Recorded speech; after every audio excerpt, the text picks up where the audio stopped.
are live. Yeah. The hat goes hard, folks. It's not over yet, guys. The hat goes hard. I really like the hat. It's way better than the last hat. And I got an initial secondary surprise. Got a shirt, baby. And guess what? It's a jersey. Can you see who a it is? Robbie Oots jersey? Yes, sir. How is that even on sale? I got it for $30 too. Worth it. Compared to other things at the NFLshop.com. Yeah. Guess how much the hat was? I genuinely don't know. $55. Jeez. Yeah, I know. That's a really good hat, and the Chuck Knox hat has been through a lot this year. I'm not gonna lie. Yeah, it's gotten battered and bruised from throwing and stepping on accident. But honestly, I think the most of the wears happen from accidentally stepping on it. Yeah, actually step on the hat. Well, like, if it's like on the ground, let's say like, I tossed it on the ground after a long day, and like, oops, I accidentally stepped on it, and like the brim kind of got bent all weird. Makes sense. That makes sense. But this is the new go-to hat for a while now. I like this hat. The 48 ones were like a weird gray and like kind of a weird material. Mm-hmm. So I kind of like this one a lot better. There you go. Well, it's Champ's hat at the end of the day. It is a Champ's hat. Can't go wrong. Cannot go wrong. They could have given you the ugliest crap in the world, and guess what? You would have bought it. Thanks, Fanatics. Yeah. That wasn't even a Fanatics. We just burned a possible sponsorship bridge. Crap. That's okay. I wasn't planning getting Fanatics. We have principles here, folks. We have principles. That's right. Michael Rubin, you cannot buy us unless you can. Prove it. Prove you can't. Prove you can buy us. Yeah. Prove that you can't buy us. Send us the check right now. Send us the biggest check you can write. Let's see. Let's find out. Let's see how successful you are, Michael Rubin. Let's start the bidding. He did buy. I know Fanatics bought an account that really hated Fanatics, and like totally changed it so it was like kind of state propaganda. So if we're negative enough, he might just buy it. What should we start the bidding at? $8 billion. $8 billion sounds like a good starting point. There's no reason for that very specific number. Very, very specific. Oh man. Should we talk about that? Should we just jump right into it? A very fun day of news. We'll jump in. We'll do, as far as pitching the episode. I'll let you see that at the top too. I'll let you see that too. Look at that! I didn't even intentionally cover that up. I just scrolled up and I was like, Did you see that Sam Darnold now serving order 2913 or something? Or no. It looked like your total will be 2913 when he's at Raising Cane's. Oh no, I didn't see that. He was like a serving ticket. He's like, your total will be 1913 or 2913. There you go. That's pretty perfect. As far as today's episode goes, we will be covering the combine because not the combine itself. Combine itself hasn't happened yet, but we're going to cover the combine preview. Combine preview. There you go. And then we've got the mock draft simulator up and running. It's officially off season, folks. That's right. Hey, I've been here. So welcome to the party. This is draft kickoff. That's why they pay you the big bucks, Bo. That's why they pay you the big bucks. This is the draft kickoff episode. It really is, because last episode was my victory lap. Yeah, last week was the victory lap episode. This is really draft season kickoff, and we'll be obviously we'll have a couple weeks in the middle where we're talking free agency mostly, but from here until summer, because we'll be doing grades episodes into summer most likely. It's draft season, baby. The most wonderful time of the year. It truly is. It truly is. Well, when your team isn't winning Super Bowls, but okay. Hey, now every team's back in it. I'm repping the Bengals. Oh yeah, I'm right. I got the hat. I got the hoodie. We're back. Hell yeah. So, yeah. So the blackout leaping tiger. That is a good one. Just to rep, it's basically the black Air Force One of hats for me. I'm taking this shit seriously this year. This off season is the off season that will get the Bengals Super Bowl next year. I believe. Well, I don't believe. If Sam Darnold can win a Super Bowl, anyone can. Joe Burrow can absolutely. He should. He did. If you trade the Bengals, yeah, he should have. Honestly, already, it's the. It's insane. It's insane. But I mean, you could argue no team, and we'll get into the news and all that, but no QB probably has taken a bigger hit to their reputation from the Sam Darnold ring as Jalen Hurts has, because for all offseason last year, Eagles fans argued, oh, Jalen Hurts belongs in the top 5 elite quarterback conversation because he's got a ring now. Oh, he was absolutely awful. He was awful this season. Credit where credit's due. Jalen Hurts was really good in the playoffs and for a good majority of last year. But now, he was bad this year, and it's been proven you don't need a top 5 quarterback to win a Super Bowl if your roster around him is good enough and your team is named after a bird. Unless you're well coached enough, though. That's his biggest problem, honestly. Yeah, that's true. Yeah, they have a lot of good coordinators. Did Vic Fangio officially retire? I don't know if that happened. He's staying for one more year. Talking about it. Staying for one more year? Okay. Mm-hmm. I remember he was talking about it. Okay, so that's a good retention for Philly. That's important. All right, let's start with the Seahawks news. Several news.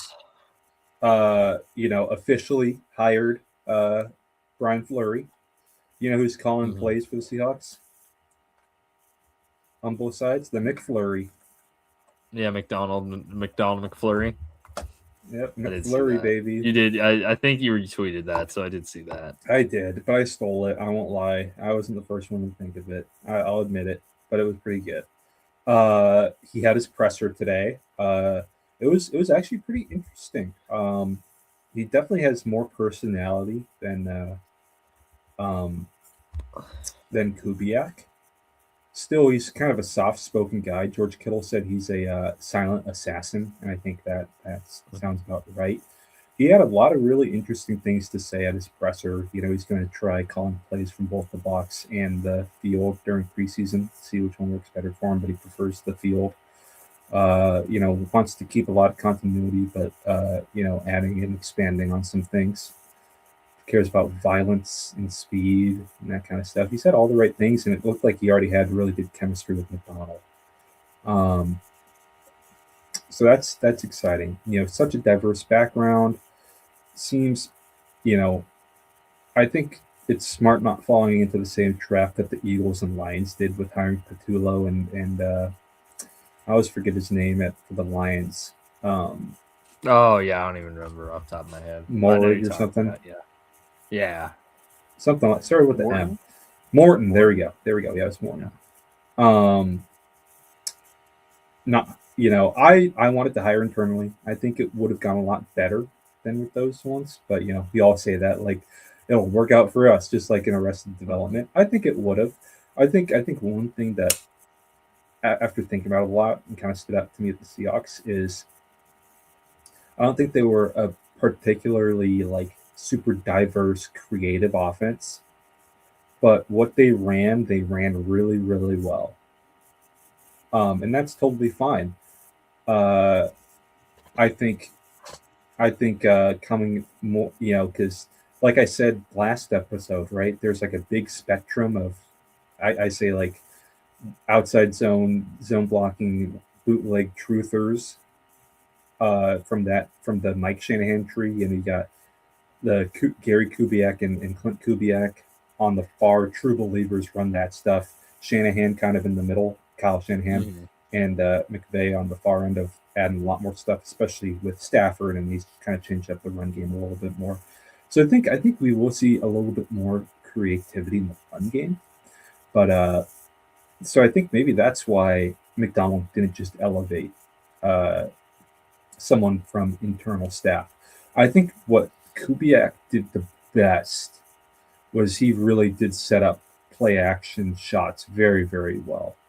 I think the bread and butter really well, and I think he was able to add and set up and sequence the shots and the wrinkles late in game, like the AJ Barner touchdown in the Super Bowl out of that same formation, same motion, 2 run plays that got those backers to get sucked in. I think that's what he was really good at. So it's going to be interesting to see what Fleury does. And one thing Fleury said is like, there's some things that we did and changed and evolved in San Francisco under Kyle Shanahan that Clint Kubiak wasn't there for. So he has something to add, which I find interesting. I hate how his comment, though. One comment I absolutely hated. You know what? One of the first things Clint Kubiak said when he got to Seattle? What's that? They will have a fullback on the roster. While Fleury didn't, I'm just totally picking at straws here. Fleury did not give a definitive solid commitment. It's coming from San Francisco. There's gonna be a fullback. I know. I know what you're saying though. I'm just making a joke. He's like, oh yeah, we use a lot of different formations and sets and personnel. That's what he said basically. So he did. Did someone specifically ask him, is there going to be a fullback on the roster? Yeah, no, not that specifically, but it's like, we saw a lot of fullback this year. Said something you're planning on continuing doing, and he just gave, pretty generic, like, well, we cater to opponent and availability, and I like to use lots of different sets and personnel. I know. Totally not basically a yes. But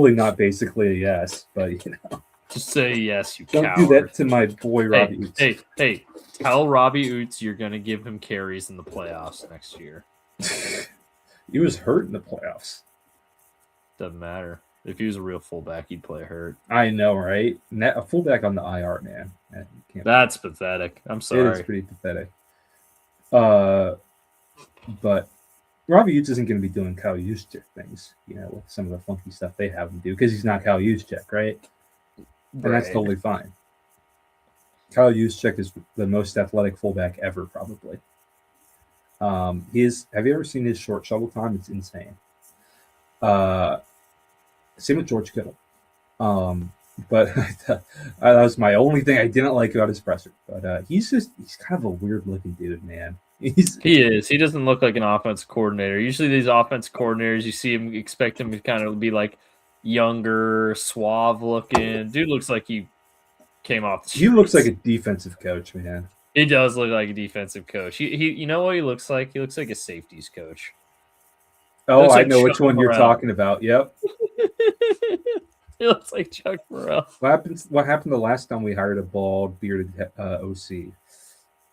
Oh, good. Yeah, great. But because he was a defensive coach, though. What else was I going to say about him? There's something about the way he looked. Oh, I hope he's like, Tom Moore was a weird looking OC, so I hope he can be like a Tom Moore. Yeah, that's fair. No, see, here's the genius of hiring Brian Fleury. No owner's going to want to hire him as a head coach. It's true. He can't be the face for a franchise. He cannot. Not with that scraggly beard. He looks like he's on Aurora. I'm not going to lie. Yeah. Well, it's funny. I don't know if you've ever seen what Dan Pitcher looks like, but he's like the prototypical what you expect an OC to look like. Clean cut. Oh, yeah. Clean cut. Oh, yeah. Yeah. He's got the, obviously. Look at the nerd glasses. Yeah. Oh, yeah. But he's like kind of a younger Kevin Stefanski. I could see a little young Kevin Stefanski there, which is funny because the Browns interviewed him. Love damn pitcher. But anyways, the reason I bring this up is that when the Titans hired Brian Callahan, not the Titans themselves, but like one of the top reporters, like I think it was Rappaport, somebody actually didn't have a photo of Callahan. They had a photo of pitcher. They had to fix it, and they fixed it within like 2 minutes. But it was like one of those like last. You see the tweet? It's like last edited 2 minutes ago, and you're like, "What did I miss? What happened here? What happened here?" Or there's a new version of this tweet. Oh, yep, classic. So good times. But back in Cincinnati, year 3. Let's go. We need that. I'd rather he be our head coach than Zach Taylor, if I'm being honest. But we can't all get what we want. Hey, you know what? If he's our OC, I'm not going to complain. Let's see. Other news. Seahawks news? Officially up for sale. Yep. Everyone knew this was going to happen. It was in Paul Allen's will that the proceeds be donated. Even though, like many Seahawks fans like me, want a Paul Allen's corpse being up where the truck is at Women Field as the owner. Yeah. It would be better than a decent amount of NFL owners. So, sounding like Bezos is not interested, which he doesn't live in Seattle anymore. So no, he doesn't. That's a shocker. No, not a shocker. I was never the most. There's a big difference between Jeff Bezos and Paul Allen, in my opinion. He has the money, but I don't know if he'd be the best owner, And then who I think is probably likely to be the Seahawks owner is going to be Steve Ballmer. I can see that a lot, yeah. I think that's pretty likely. And here's the thing is it's really hard. Like, you have to be very liquid to be able to buy an NFL team. Mm-hmm. And I don't know if there's that many people that will want the Seahawks enough to do that. Steve will. Steve loves the Allens. Steve lives in Seattle, I believe. Mm-hmm. I think it would be awesome to keep it kind of in that general family. Keep in the Microsoft family. Exactly. Because, Paul Allen is the reason that the Seahawks are successful, And Jody did an excellent. People hated Jody for a long time. I was always fine with her. I just didn't know enough about her. Excellent job. The decisions she made over the last 3 years, top notch. I hope she can get a stake in the team. And there's weird stuff with buying teams now. So private equity can get involved, but it can't have any decision. It has to be a silent partner. And what else? It can't have more than 10%, but no less than 3% of the team. There's a cap of 28 partial owners. And one owner needs to have 30% stake to be able to sign that check. How much that is for the estimated valuation? It's 2.5 billion. Yeah, I was going to say 30% of almost 10 billion. Yeah, around 3 billion. So I think I saw 8 billion. I saw somewhere 11 billion, but I might have seen it complete. That might have been an exaggerated number. If it gets to a bidding war, it might get to that point. I think it's far more. I don't think it's super the NFL is really picky about who it lets into the club, right? Right. That's true. Any sales need to be approved by the other 31 owners. So I think that dissuades a lot of people trying to get in. It's going to be a big group because that's a lot of money. You know how much Paul paid for it? How much? $200 million. It's funny how these things. Well, do you know how much the Mara family founded the Giants for back in the 1920s? I remember someone said it was some journalist in New York said imagine your dad buys a team for a fistful of peanuts. No, honestly, I'm pretty sure it was $500.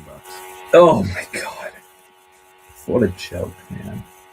Why couldn't my ancestors not been shivering poor people in Northern Europe and Italy and been successful evil business tyrants in New York? $500, man. It might have even been less, actually. Hold on, I need to Google this. Hold on. How much? I paid for it with like a cabbage. What a freaking joke, man. Giants founded for. Here we go. $500. Yep. What a joke. Hey, just because like no one, no, and like back then, no one gave a hoot about the NFL too, because it was all about baseball. Exactly. Well, all the teams were in the Midwest. It was like all Wisconsin, Ohio, Chicago. Chicago. Shout out to my Dayton Triangles. Yeah, the Dayton Triangles. That's right. The Dayton Triangles are the precursor to the Cincinnati Bengals. Shout out Southwest Ohio. Claim that history. That's right. That's right. Dayton Triangles are our precursors. Also, and then I don't know why this made me think, but talking about keeping the Seahawks in the Microsoft family just gave me this epiphany. It never occurred to me, but Microsoft versus Apple is Seattle versus San Francisco. I never thought of that. That's a good point. Yeah. Well, Santa Clara, but if the Niners are allowed to claim San Francisco, well, I mean, Apple can too. Well, I mean, Microsoft's in Redmond, so yeah, that's true. Point being, although I like my follow-up joke though, that if the Niners can claim San Francisco, so can Apple. Okay, this is what's getting really annoying to me though, and you kind of saw it with the Super Bowl. Is the absolute bashing of big cities and their government for several years now. It feels like since around COVID, maybe before that, has gotten so annoying. And now it's like, because I'm sure you'll feel a way about this. So many people like Pat McAfee's like, wow, San Francisco is actually really nice. It's like, wow. Really, get your head off of your ass.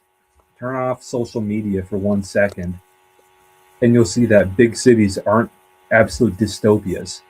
And like, because there's annoying ass people right now just slandering Seattle as like a hellhole, and that the Seahawks are gonna get a new owner and they're gonna move. Blah blah blah. It's incredibly annoying to me. Like, yeah. Seattle has its problems. So does every other place in the country. That is true. That is very true. Do you have a counterpoint? What? I honestly probably can count on one hand the number of positive experiences I've ever had in San Francisco. I actually genuinely dislike San Francisco, which isn't a critique of the Bay as a whole. I love Santa Clara. I love San Jose. I love the South Bay. I love Marin County. I even like Oakland. Berkeley's okay. San Francisco is hit or miss. There are some nice areas. I will say, when you're on the boardwalk, it's a nice area for sure. The seals are barking. That's pretty cool. That's a good experience. But I see what you mean. It definitely feels like it's people. It feels like a manufactured hate. People, well, yeah, and I think a lot of people they hate it without ever having been there. Mm-hmm. I've been to San Francisco many times. I'm allowed to hate it. I've also seen the parts of it that are nice. I lived in Seattle. I've recognized that there are parts of Seattle that I don't want to go visit very often. Mm-hmm. There are also many parts that I am very nostalgic for and would love to go visit every single weekend if I could. That's just the way big cities are. There's gonna be places. There's places like that in Tucson. There's places like that in the middle of nowhere, right? Exactly. It's so annoying. So I think when we generalize, I think the issue is generalization. Mm-hmm. And I think it goes the other way too. If we hold up something that people have had maybe not the best experiences with as these like grand paragons of humanity, that can somewhat be, I don't know the right word I'm looking for here. It's devaluing opinions that have merit in some cases. I think everything in life is truly not as good or as bad as people will have you believe. I think there's a lot of just very bad faith attacks, and that's what frustrates me. There's absolutely bad faith attacks, and it's very very fair to be frustrated with those, because there are a ton, especially it feels like cheap political points. Yes, yeah. And again, especially for West Coast cities, I think West Coast cities get it the most, because there's not going to be as much pushback. Because if you try to take a crap on New York, New Yorkers are going to come after you. Try to take a crap on Boston, Bostonians are going to come after you. You take a crap on Seattle, no one's really going to do it. No. But like that's what's just so annoying. Like, oh my god, I've seen so many idiots post that like Trump is going to buy the Seahawks and move them to Florida. No, come on now. The Seahawks are not being moved. The Seahawks are not being moved. No, that anyone who believes that is an absolute moron.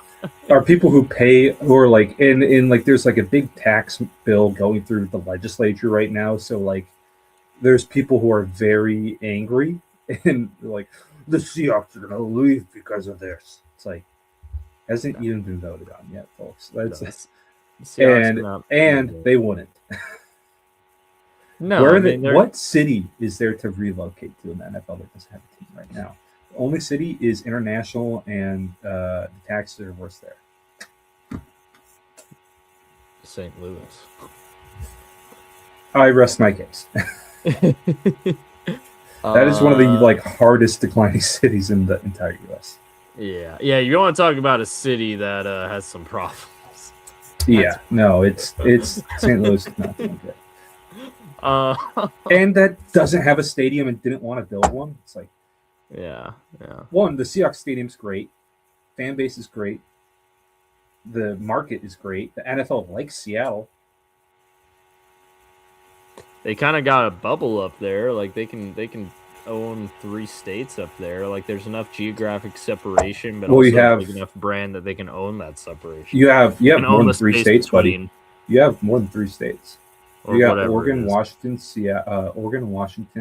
Alaska, Idaho, Montana. Okay, I wasn't thinking about Alaska. Who cares about Alaska? And guess Montana, what? I'll give you Montana. Guess what?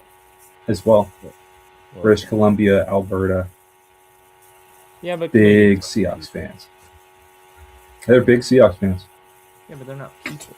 Okay, that's fair. Hey, we beat them in women's hockey. That was an awesome goal.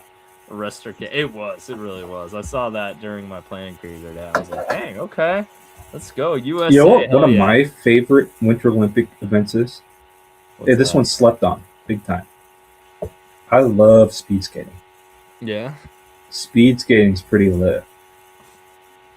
Those guys, the running form, it's like watching the combine. Or the skating form, it's like watching the combine. They're so fast. Those ice skates could kill somebody. Yeah. Big old blades, and they go fast. Especially the ones where like there's like 5 dudes on there and like they crash into each other. It's pretty lit. You got the big group ones. You have pursuit, and then you have time trial, like the 2v2 kind of thing. It's a slept-on Winter Olympic sport. I'm not gonna lie, I've not watched a lick of the Winter Olympics other than highlights that pop up on my Twitter feed. Well, you know why though? It's because it's in the other half of the world. That's true. It's in Italy, so it's on at weird times. It is. I was happy though that we got the gold on women's hockey. Hopefully, men's hockey can. Big game coming up. Yeah. I mean, I've just been anti-Canada ever since the ALCS for obvious reasons.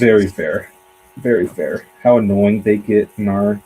See, we're like some of the only people who are allowed to hate Canadians for a valid reason right now. Mm-hmm. Because every time Blue Jays fans come to T-Mobile, they're the worst. Absolute worst. I hate them. Even before the World Series or ALCS. Should have been a World Series. Should have been. I could have lived with losing to the Dodgers. Me too. Just losing making it. Blue Jays stung. Just making the World Series. Yep. Imagine if we made the World Series and won the Super Bowl in the same year. Oh, that would have been incredible. My dad always talks about the roar of '84, where the Red Wings, Pistons, and no, was it '80? There's a year where like they had a bunch of really successful. I think the Tigers won the World Series, the Red Wings won the Stanley Cup. I don't know if the Pistons won. The Pistons, that was around the that was the '90s, Pistons right? eras. No, that was around when the Pistons were good. No, Pistons were pretty good in the '80s. Who won the 1984 NBA Finals?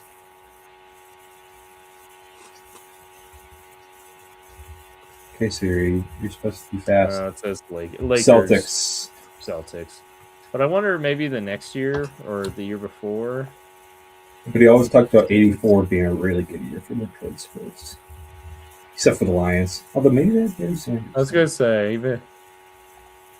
Excuse me. Oh, yeah, never mind. Never mind. Pistons were irrelevant in 1984. Okay.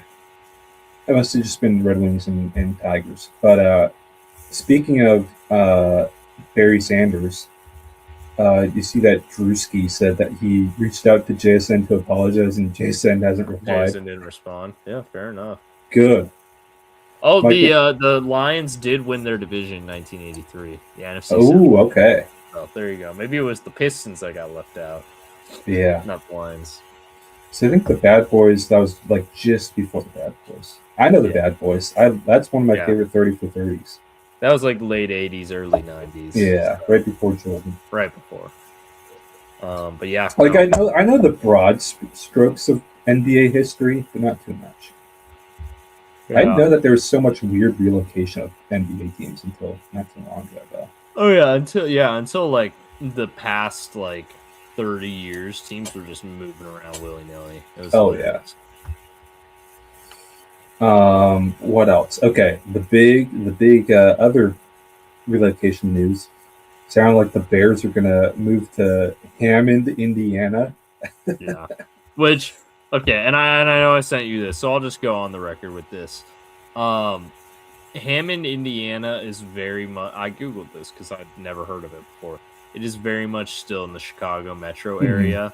When you hear, they're moving to Indiana, you think they're moving to like Bloomington. No, they're not moving to Bloomington. They're very much still in the Chicago metro. Do you want to hear the really funny thing about this, though? Yeah. It's been all over my Twitter, because I liked one thing about it. So then I accidentally liked the Prime Minister of India's tweet, and I've had a bunch of his tweets for the past few days. Oh my god. Fix Twitter, Elon, come on. It's what the funniest thing about this whole thing is like the proposed site where the stadium will be. I think it's Rose Lake or Bear Lake, something like that. It's a EPA Superfund site. Nice. It is in like a horrible industrial area, and like the city of Hammond has like a big mesothelioma problem. It's a horrible site. It's like there's nothing developed around it. Highways and like a giant Walmart. It looks like a really horrible place to build a stadium. I'm not gonna lie. It's gonna be like Arrowhead with a bunch of parking. Yeah. It does not look like a good spot to build a stadium. But like you have a bunch of shitty hotels there, but like I'm pretty sure like the land that they bought in Illinois, they were going to develop it to like one of those big areas with like hotels and restaurants and all that stuff, and it would be big enough to host a Super Bowl. You could not host the Super Bowl if the stadium was in Hammond. Absolutely. It looks like the area around it, around the proposed site, looks like a Soviet industrial city. It's very funny. It is incredibly funny to me. And one thing I also love is corrupt Illinois politics. There's like my mentor in politics. Is close friends with the guy who's like worked in Chicago politics in like the 70s and 80s when it was really corrupt. So I love large boy JB Pritzker. Although he's on Ozempic, he's slimmed down. What a shame. Mm-hmm. The least photogenic man alive. It's like it's like now they're gonna like. I would not try to play a hardball against Chicago politicians. Those guys are slick. Because it sounds like it might be like pretty close to being done, because it seems like they've had issues with like developing in Chicago. So, well, I think part of it is, man, they got such a sweetheart deal from Indiana. It's such a good deal that I like. They kind of got to take it. Like, that's what's great about Seattle being no freaking nowhere compared to other big cities. They can't really do that. So like they got like a big sweetheart deal of like tax stuff and like stuff like that. But like stadium politics is so nasty to me. It sucks. It really does. There was a whole. I mean, last summer. Luckily, this isn't past now, but there was a whole blow up over Cincinnati and their stadium lease deal agreement. So it's because I don't like having to pay taxes for a billionaire who makes tons of money off the team anyways for their stadium. I don't like that. I also don't want to lose my teams, right? And I think a lot of people say that, like, a lot of people on the side of the owners say like, oh, it's a great investment for the city, it brings so much revenue, and I think like study after study says it doesn't. It's so nasty. Threats to relocate. It's just a nasty business that I really don't like.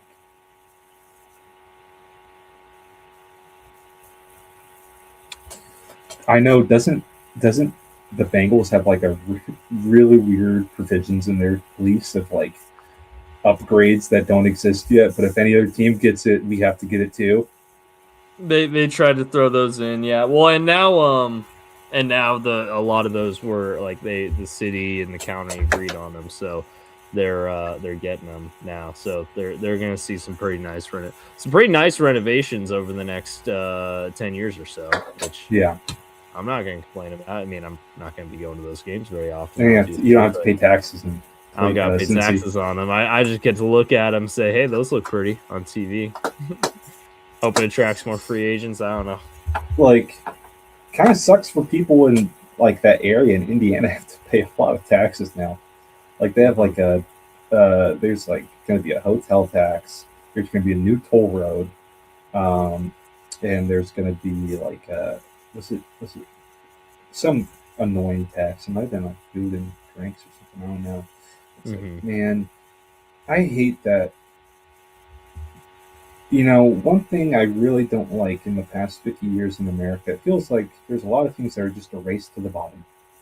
And it's stuff like that, of like just being able to swoop in and give the sweetheart deal like that. That just sucks. Because like I see a lot of Indianans are like, they told us they can't reduce property taxes, and now they're giving $2 billion to the Bears. Stadium politics is some of the nastiest stuff, man.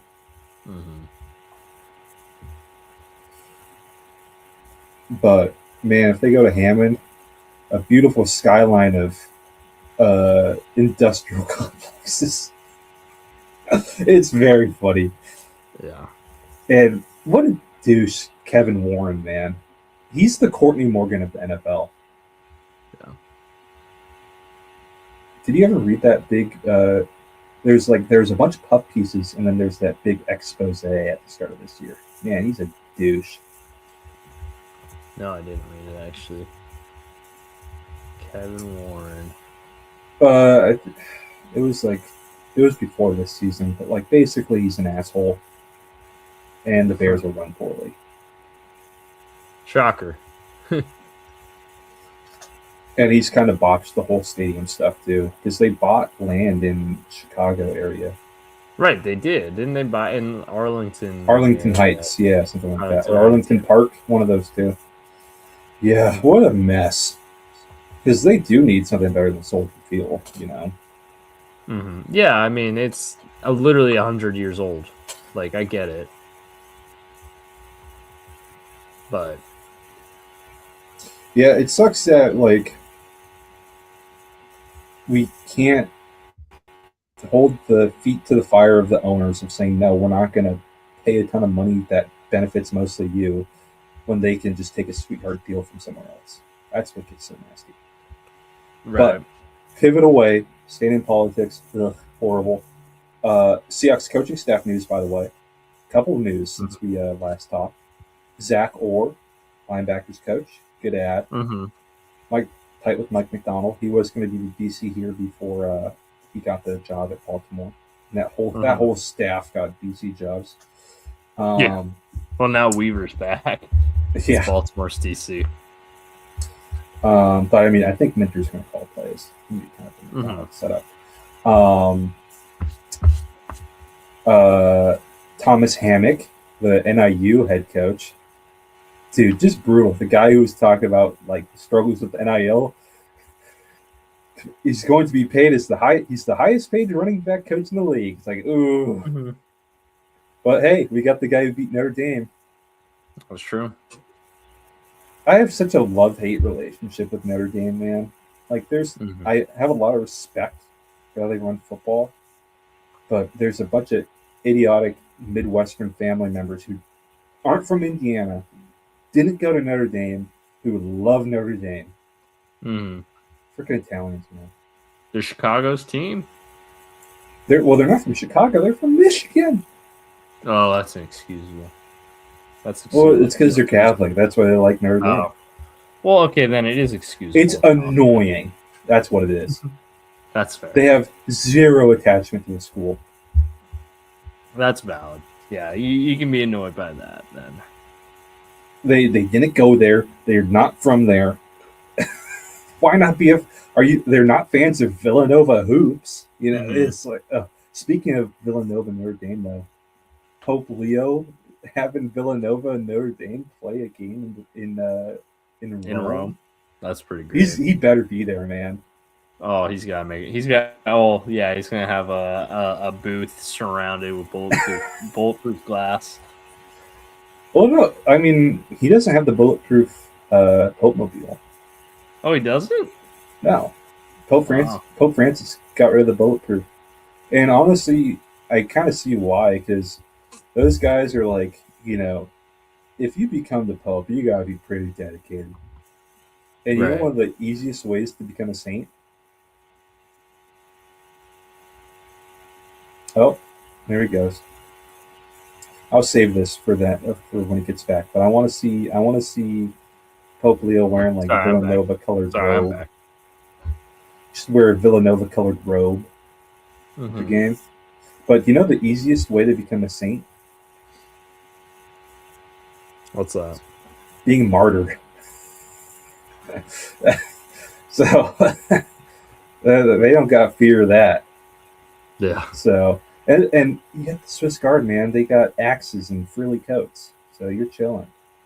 But like, he better be there and be there for the tip off. Yeah. No, dude, that'd be cool if he's there. That's such a distinctly American thing for a pope to do. The second easiest way to become a saint. What? Is to indicate that you're very willing to restructure your contract to open up cap space in the future. Nice. I think they're finally taking some of their medicine though. Yeah. It's about freaking time. 5 years too late at this point. Oh yeah, no, absolutely. I can't believe they were still trying to make it work when they were going into every offseason $60 million over the cap. It's just come on, guys. Just 5 years too late. Blow it up, guys. Blow it up. Who else did we add? the Seahawks, Thomas Hammock, and then we stole Ravens analytics guy. Screw you, Jesse Minter. But yeah, some pretty neat hires though. I can't believe Thomas Hammock left, and I knew that. That's brutal. In February for a running backs coach. That's how horrible it is to be a coach in college football right now. Mm-hmm. In the G5 especially. In the G5 especially. Speaking of MAC news. Oh yeah. Truly. Sac State in the MAC officially. Why is Sac State in the MAC? Sacramento. And North Dakota State in the Mountain West. In the Mountain West. I don't know. Yeah, stupid. Literally just flop the two and it would be perfect. Yeah. I don't know. So stupid. I don't know. But like, is the Mountain West really better than the MAC? Really? Because if you're in the MAC, you'll still be really good. Yeah. It's it's basically horrible. How would I frame it? If you read the deal that Sac State signed to join the MAC, they got robbed. It's bad. Yeah. They got robbed. They're paying for teams to fly out to California. It's man. It's brutal. Yeah. Which, I mean, I don't know. If the goal is exposure and the goal is being an FBS team, I guess you got your goal. Now you're gonna have to deal with the ramifications of it, but I'm gonna love creating a Sac State dynasty on CFP or CFP. So I don't care. That's their problem to figure out. I love it. I think that's all of the news. A couple releases, Lattimore now. Yeah, those are unofficial, but being reported. So seems like it's gonna be Mendoza. Oh, Tyreek Hill. There was some official. Oh, Tyreek Hill, yeah. Tyreek Hill, Bradley Chubb. A couple of big ones in Miami. Miami's trying to get under the cap. Chiefs makes sense for Hill, but he's also a 30-plus-year-old receiver. He'll probably never be the same again, which means he's destined to be a Titan. That is true. Yeah. He might not even play this year. His injury was bad. Yeah. So he might not play this year. I forgot about that for a second. Hey, just like Patrick Mahomes. Huh? There you go. They can rehab together.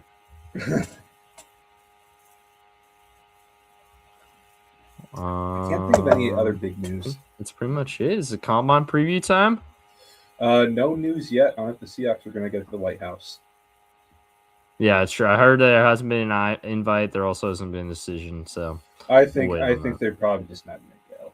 I think it just becomes too big of a story if half the team goes and half the team doesn't. Right. Or I think they're just we're just gonna it's too big of a story to get in. It's too hot right now to get involved. That's a word we use in the political world. Situation is a little too hot. Mm-hmm. I think for both Robbie sides, is going to be very disappointed. Yeah. So is Gray's Abel. Oh, Abe Lucas. Abe Lucas fucking pissed.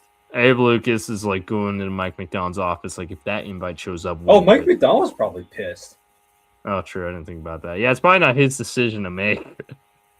Well, honestly, I think Mike McDonald's probably smart enough to be this isn't good for anybody right now, even though he probably wants to go. Mm-hmm. But he's probably smart enough in being dude, what if Trump deports Adam Dirty? That would suck.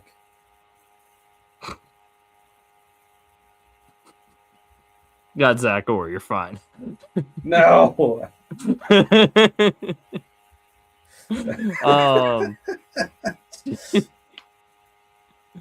Seahawks dynasty over before it started. All right. Adam Dirty would only get deported when he becomes the Browns head coach, though.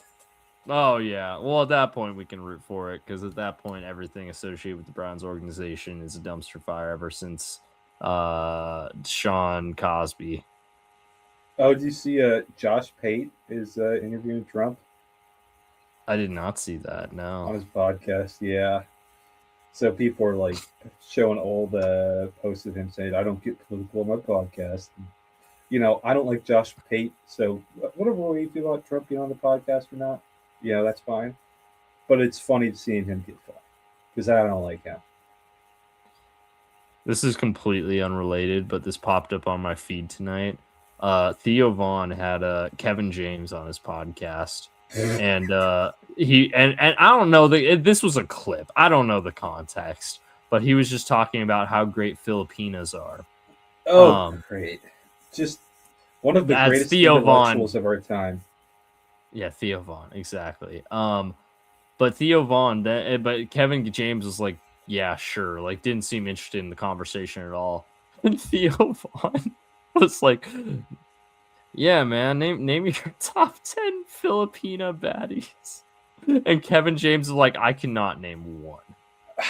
He was so like, I could tell he was like, he did not want to be there. Yeah. He was like, he's promoting a show or a movie or something. And what poor Kevin, man. I was watching that like, that was the only Filipinas I know of are people in real life, not celebrities. I don't know any celebrities. Right, exactly. Filipinas. So, anyways, I thought that was so funny, but I was laughing at Theo Vaughn. I hope, maybe it's this thing where he's like he knows the joke's on him situation. I genuinely don't know. Theo Vaughn's an enigma. Content. Is he dumb or is he really smart? Is he? Yeah, basically. Is he doing it for attention? Because if he is, like, it made me like laugh because I'm like, this guy's an idiot. So exactly. I don't maybe know. He knows what he's doing. I don't know. He's an enigma. Yeah. I like Theo Vaughn though. But I like the Theo Vaughn he shows himself. I like Theo Vaughn the character. I don't know about Theo Vaughn the person. He's too much of an enigma.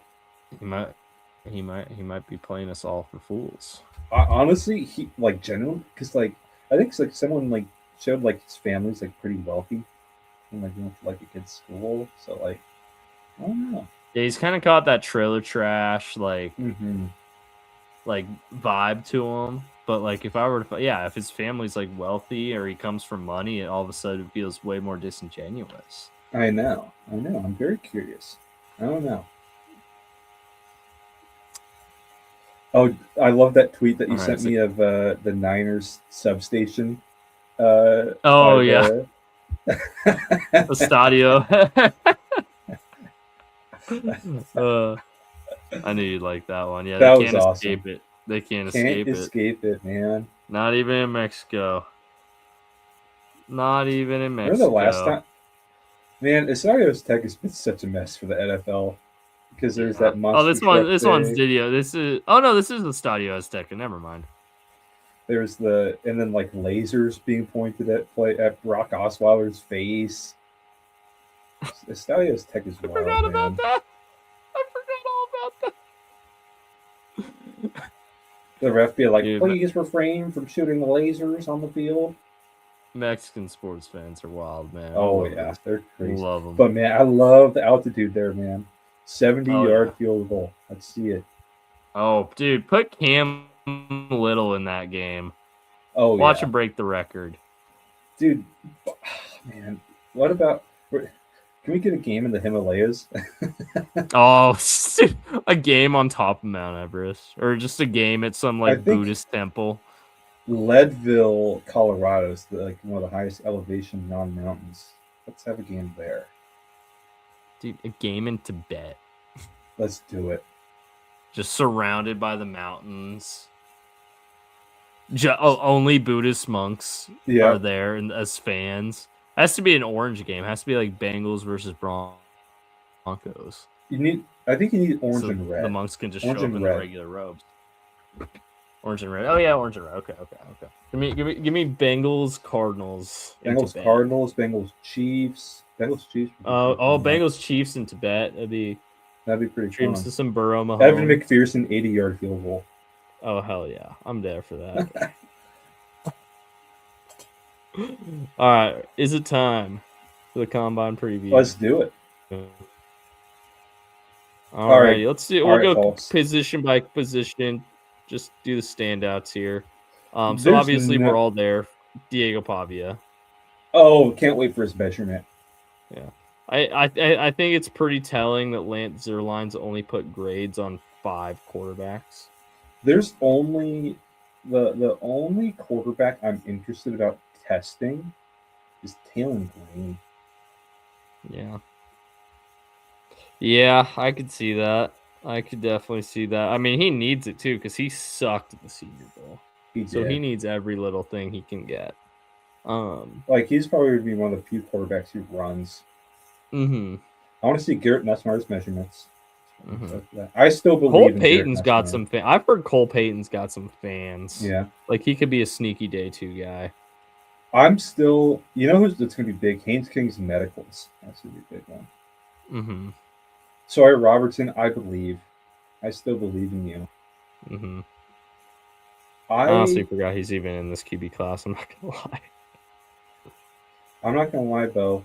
I've been doing a lot of catch up, but I'm still way behind on my guys. I think it might have to be until after the combine for me until I get really up to speed. Man, that's all good. And that's all good. Understandable. I was enjoying the run. Right. It's so funny though how like guys like Nussmeier, Klubnik, not Beck last offseason, but Beck the offseason before, Aller, Altmaier to an extent, like all these guys had like first round grades, or not first round grades, but like were in first round mocks last offseason, and now it's like there's one quarterback. Simpson will probably end up going round 1. Everyone knows he's going to the Rams. Everyone knows. And after that, it's rough. After that, it's rough. It's a rough class. Yeah. So, who's your QB3? Who is my QB3? It's probably still Nussmeier. It's either Nussmeier or Green for me, just purely on measurables. Yeah, it's still Nussmeier for me. I could. Beck's close. I think Beck and Nussmeier are probably in the same tier for me. I'd lean Nussmeier. Mm-hmm. I think teams will like what Altmaier has to offer. I could see it. Yeah. He'll be a clipboard holder, though, but he'll be a good one. Right. Man, what a shame. You hardly see. I feel like clipboard holders gone obsolete because iPads. It's iPad holders now. Exactly. All right. Joey Aguilar in the class officially. I know that one he was trying to get some extra eligibility. I guess that didn't work out for him. Did work out for Trinidad. Winnidad. Signing a football for the judge. Jesus Christ. Yeah, that's they do it different in the South, man. Yep, they certainly do. Just means more. That's right. All right, on to the backs. Awful class. Right. Hey, at least this one's got a blue chipper though. Yeah. Honestly, probably the best player in the draft. He's up there. Downs for me. He's up there. It's funny because like I'd say the guys that are like they're not premium positions, like Downs, not a premium position. Love, not a premium position. So it's funny that that's where it's at. I know. Yeah. I mean, honestly, I think Love is better than Genty this time last year. Yeah, I could see that. It's close. It is close because Genty. I mean, I think we forget just how Genty was kind of disappointing in Vegas, so I think we forget just how like. I think the pure speed and athleticism is a bit higher for Love. I agree. I'm not disagreeing with you. I just think we sometimes, because of how he was a disappointment in Vegas, it's easy to forget like how highly he was viewed as a running back. That is true. It's kind of funny how running backs have kind of slotted into like particular areas in the last 5 years. Top 10 pick, no matter what kind of guy. Pick 40 is always 40 to 50 has always been a very comfortable place that second tier of running backs. Sometimes you get 120s, and then after that, it's like dartboard. Yep. Day 3, lots of running. Round 4 is usually pretty big running back round. It is. Yeah. So it's top 10, 40 to 50, round 4. That's like where the running backs go. There's those are like the buckets. It's like tier 1, top 10, Bijan, Gibbs, Genty, most likely Love this year. I might be forgetting about someone from a different class. Then 40 to 50 is kind of those tier 2 guys. Charbonnet, Breece Hall. I think it's very productive, but not like freak athlete. It's 40 to 50. Right. And then round 4 is when you get like the Bajal Tutins or the or Bajal Tutin or who else won that range last year or just what's his name for the Bears? Roshan Johnson. Oh, Monungai. Yep, good call. Or was he in the 7th? I want to say he was even later. He might have been a 7th rounder. Where did Caleb Johnson go? 4th? He went late 3rd to Pittsburgh. But yeah, that range still. Late 3rd, early 4th. That range. Who were the other running backs in last year's class? I'm like trying to remember. There were a bunch of round 4 running backs. I remember though. Oh, Dylan Sampson. Dylan Sampson was another round 4 running back last year. Where did RJ Harvey go? He went to Denver in like end of round 2, so he was in that 40. That's right, yeah. Range. Or closer to the 40 to 50 range. I think he ended up being like 59, but 50s is close. 50s is the new 40s.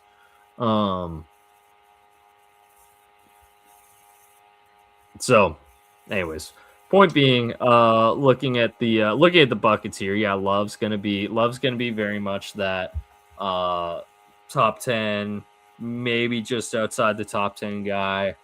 He's going top 10. Probably Dallas right now. Yeah, floor's probably Dallas at 12, but I could see Kansas City, New Orleans, even Washington could take a shot there. 7, 8. Daring Price is up. Daring Price is on those tier 2 bucket guys, 40, 50s. I've even seen some late round 1 attention for him, but I could that's see it a little rich. I could see it, but the board's gonna be light there. That's true. Catron and Singleton scream round 4 to me. So does Jonah.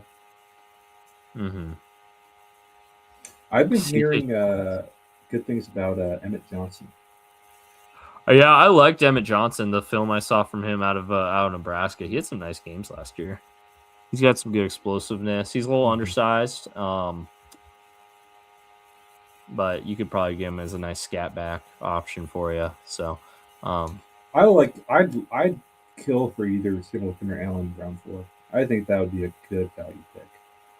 Yeah, Singleton was, he was RB2 behind Genty in last year's class before he decided to come back for another year. Let's see, Jonah down there, some other guys. I know Seth McGowan's got some fans. He won't be a day 2 guy, but I think someone will get him on day 3 and be happy with what they get out of him.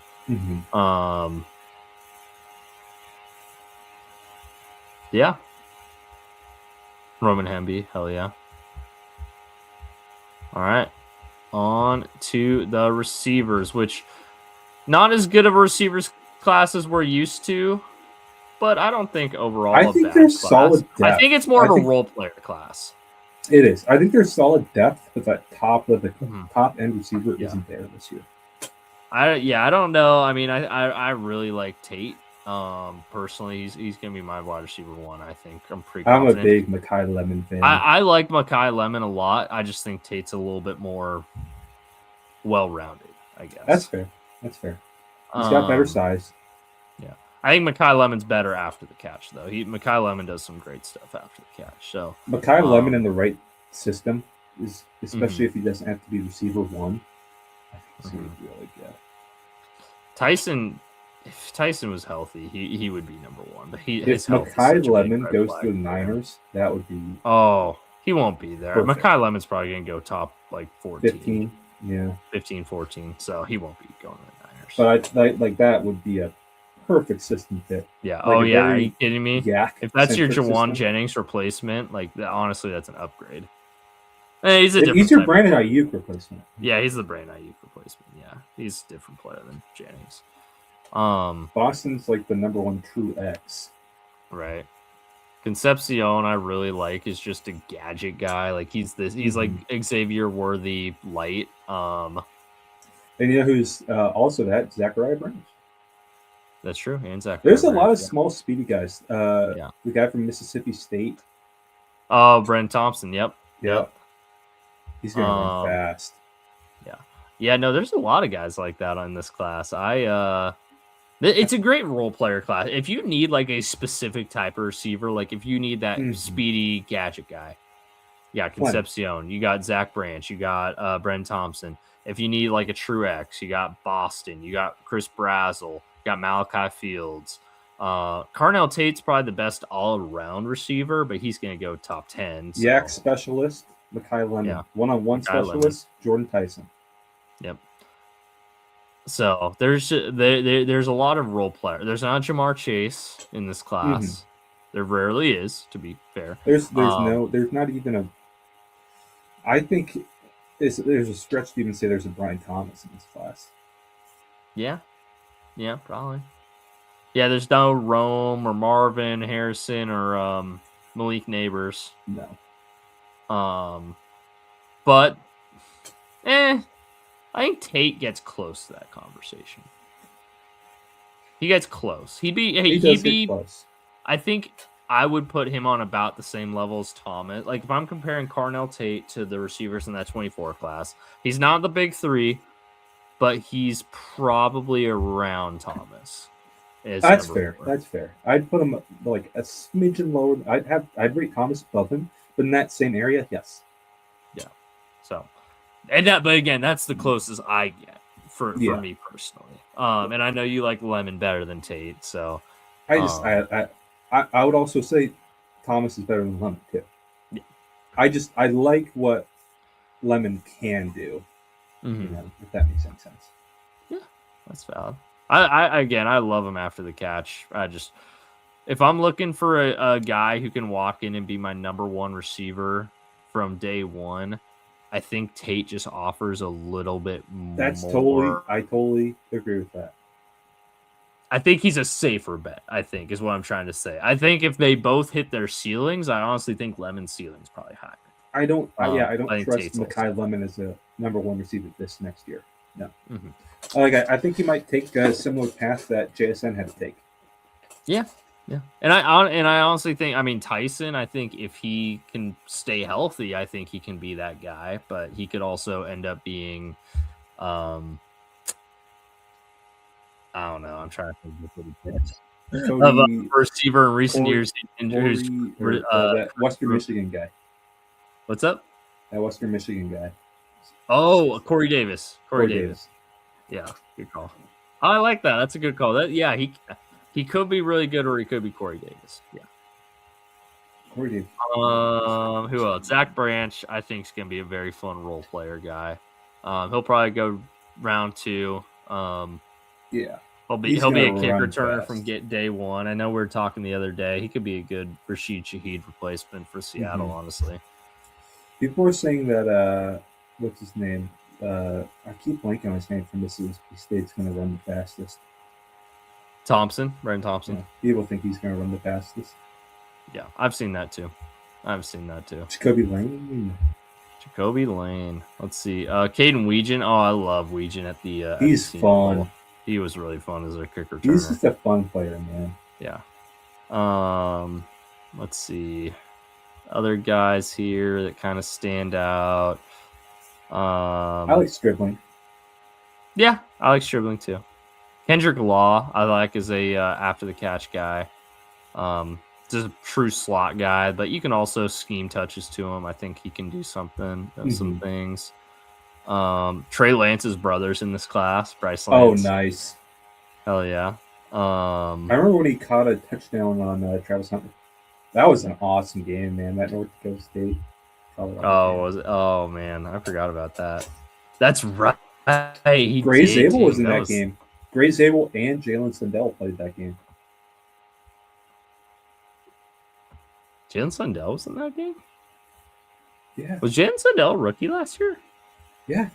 Oh, I thought he was a second-year guy. Oh, that's fine. Oh, wait, no. He is a second year this year. This coming year, he's a second year. No. This last year, he was a second year. So he wasn't in that game then, because that game was 24.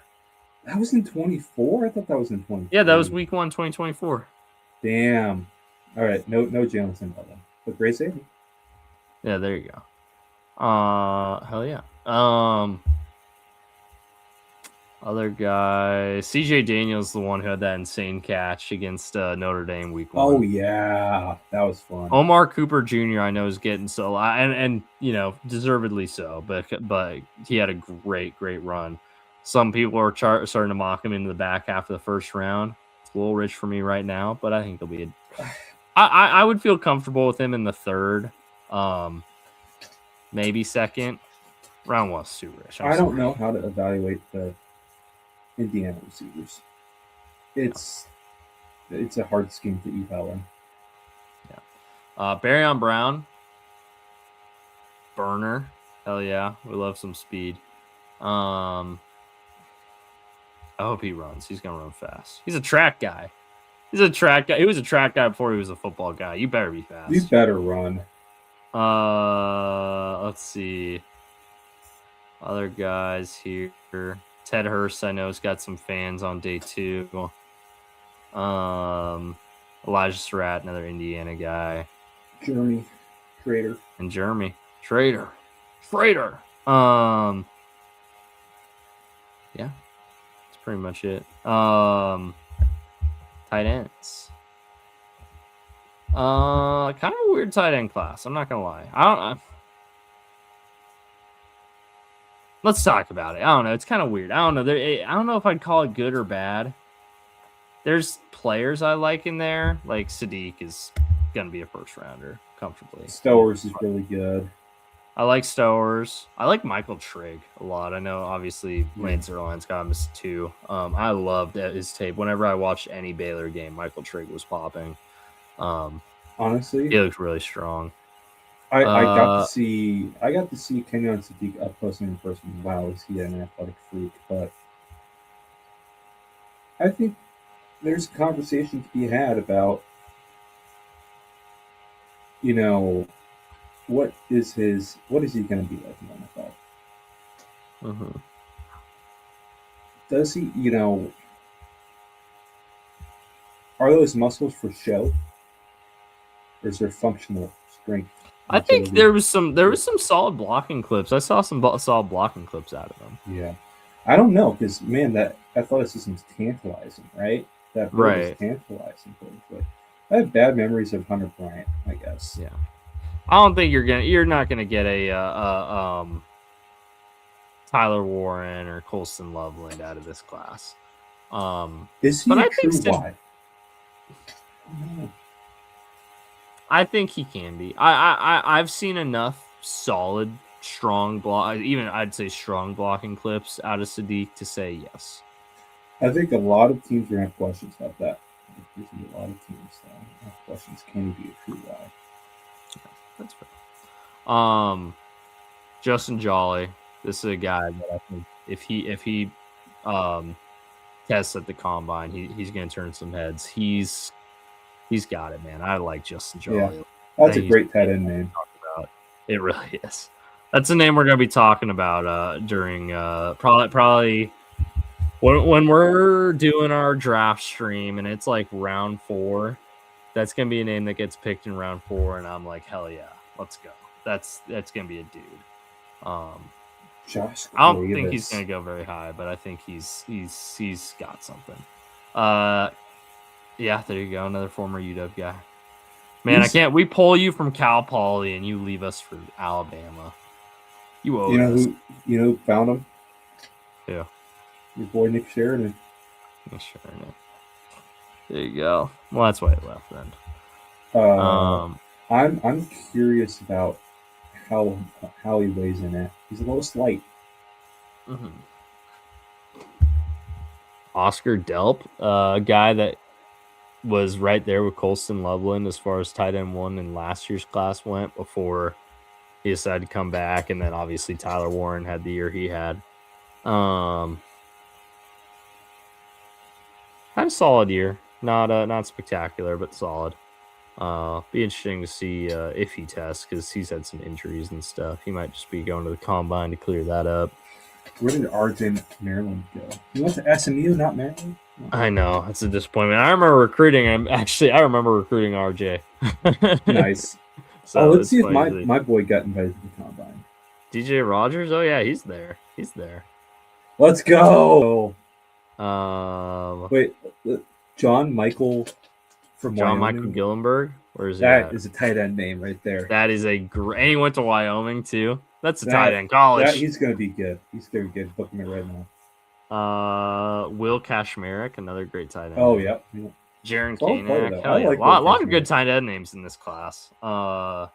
Max Clare. I'm surprised Lance Zerline doesn't have a grade on Max Clare yet, because I know a lot of people think he's like probably tight end 2.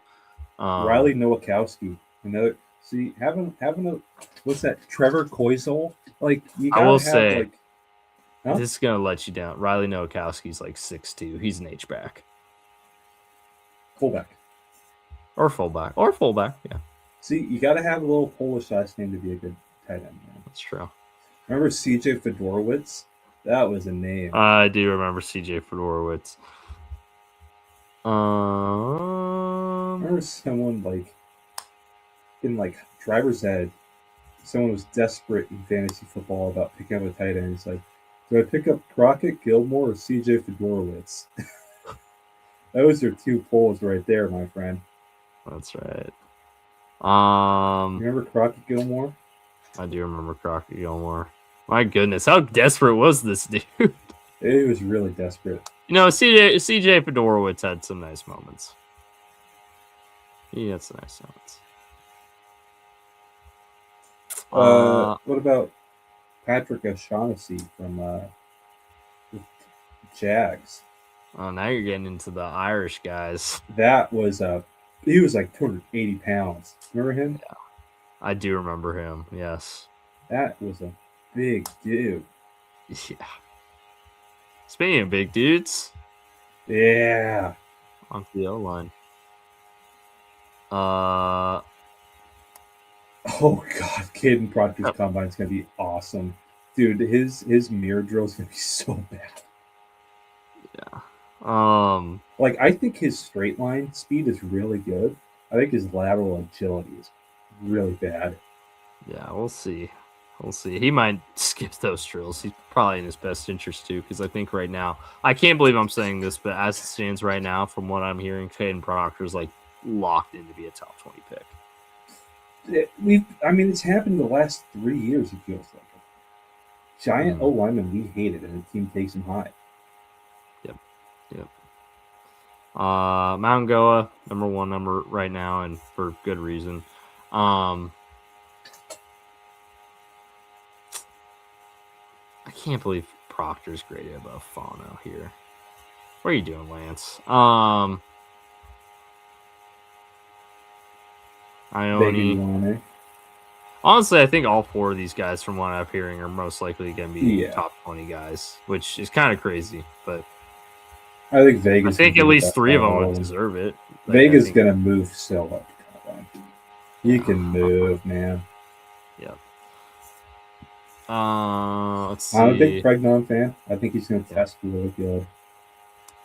Monroe Freeling. This is the name I've been seeing a lot of people talk about. It's like a maybe back end of the first, early second guy.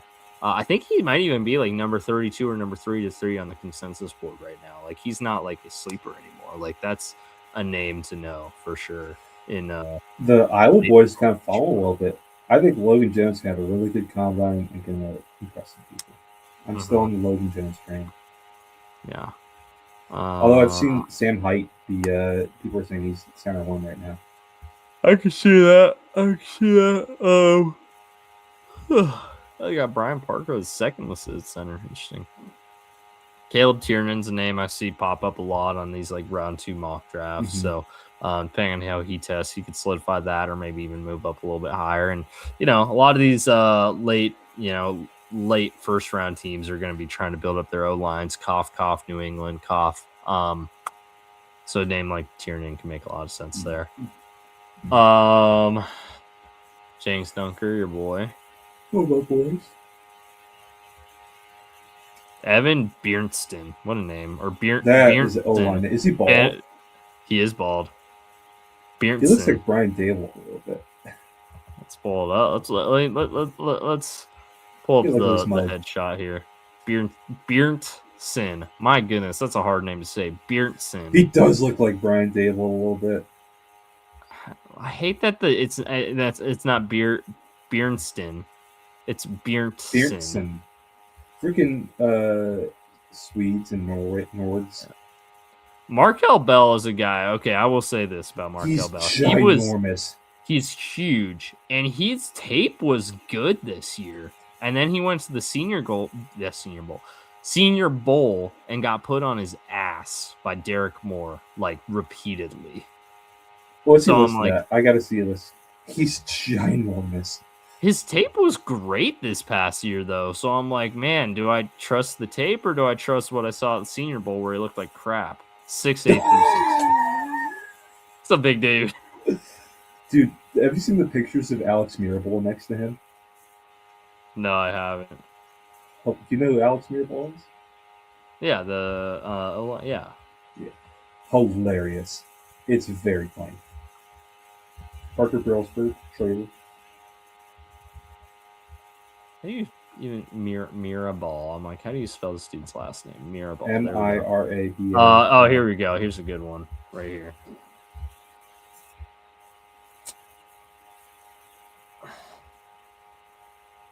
That's Cristobal. Looking. Oh, that is Cristobal. Never mind. Wait, is that Cristobal? Yes. Yeah. Huh. Mirabal is tiny. Even better, because he's looking down on him. Yeah, no, Mirabal is tiny. There's no good pictures. I'm trying to find a picture. Oh, there's one in the Natty. Oh, is there? Okay. I saw it a tweet way back. But no, Mirabal is Oh, you're right. Yeah, that is Cristobal. I don't know why. Okay. I can see the moves through here, buddy. I know what Cristobal looks like. That's fair. Yeah, there's Parker Brailsford. Let's see. Other guys here. Pat Coogan, I know, has some fans. JC Davis had some fans. Former Coug, Falili Famoa. I might have butchered that. I probably did. Jalen Farmer has some fans. Yeah. Logan Jones. Connor Liu, I know another guy who people are talking about as center one. He's up there. Wow.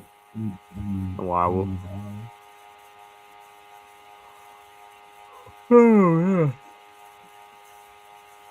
Bo Stevens. Armaj Reed Adams, multi-time All-American. Jake Slaughter. Such a dude. Our boy Carver's down at the bottom. No, he's gonna test well. To be fair, the guys that don't have grades are in alphabetical order. So yeah, he is. I'll tell you right now, I think Carver's gonna be a Raider. I can see that. Yeah. On that guard. Yeah, I can see that. I think an outside zone team's gonna really want him. Mm-hmm. He can move, man. Yeah. Onto the edge rushers here, onto defense. And I have complicated feelings about this class. Notably, Lance Zierlein has come down as Arvell Reese edge rusher and given him a 704 grade, which is I mean, he's going to be Micah Parsons, basically. All right. So Arvell Reese, stud. He's got a Bailey over Bain, which I think is interesting, but they both have really high grades, so I'm not going to. Your favorite, Keldrick Falk. Okay. I will say this about Keldrick Falk. I've compared him to Shamar Stewart. As a pass rusher, I think that's a very fair comparison. Keldrick Falk is a much better run defender. He's a really good run defender, man. He is a good run defender. I think if he was there at 32, Seahawks would run to the podium. However, I'm also still not in favor of taking Sam Hubbard at number 10 overall. So, I still don't want the Bengals to take him, but if you want to copy what Mike McDonald does, he likes those guys to edge. He's better than Shamar Stewart, but he's such a good. He's still not worth the 10th overall. Dude, if it was the year 2005, he'd be like a top 5 pick. Yeah, too bad pass rushers are supposed to be able to rush passer. So, you know what annoys me about this draft class? Yes. Well, no, I don't. Go ahead. Sorry. For the pass rushers, almost I'd say 90% of these guys are power rushers. Mike McDonald, I just want wiry, twitchy, bendy guy, please. Like, there's none of them. None of them. Well, and David Bailey ain't making it 32. No. Honestly, that's not David Bailey's game, though, either. He's got a little bit more explosiveness, though, than... he's got a really unorthodox body type. He does. He really, really does. So I wouldn't count him there. But, like an arc bender kind of guy, super long arms, really twitchy. Like a Fada Owe, that kind of guy. There's none of those in this draft class. Yeah. That are in the first 2 rounds. Right. I understand. Yeah. If you're just looking for trades, you can find that on day 3. It feels like Mike McDonald's been collecting power rushers who can set the edge, which, hey, great for the run defense, but we get 0 pass rush protection. Okay, I'm being so spoiled right now. It's very much first world problems, I know. I just wish we got a little bit more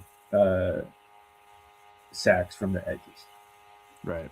But I mean, hey, our run defense is great. Okay, I think. Yeah, can't complain about that.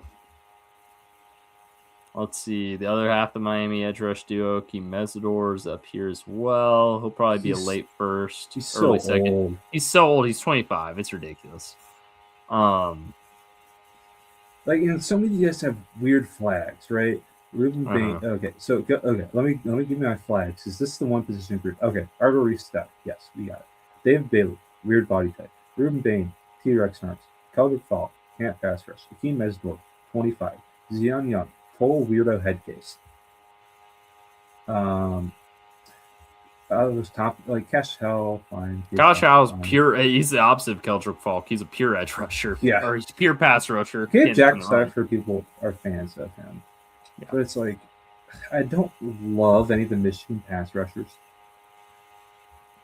Derek Moore, I think, especially I became a bigger Derek Moore fan at the Senior Bowl. I mean, he had some very nice clips. The Senior Bowl is so hard to evaluate, though. That's so hard to evaluate. That's fair. Like, but I see it. I think there's a chance he's the pick at 32. But it's just like that top group of pass rushers all have weird problems. They all have weird problems.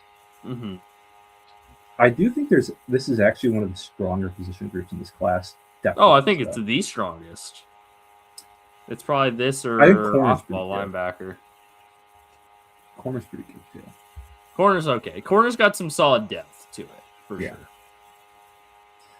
Joshua Josephs, that's a Rob Staten guy at 32. I can see that.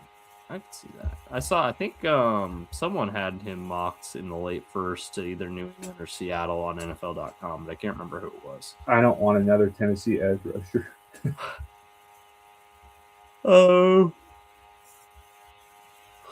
Like so many, like LT Overton, weird body type. He has a weird body type. Dude's like round. Caden Curry, man, he's so like. Nadame Tucker, old. Quintavious Hutchins. Fantastic name. Fantastic name. I'll give you Patrick Payton's a solid player. He's going to be good, like late day 2, early day 3 value. Marvin Jones Jr. I remember when everybody loved him at FSU. Mm-hmm. Well, at Georgia before that even.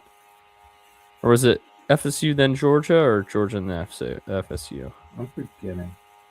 I think it was Georgia then FSU, but that could be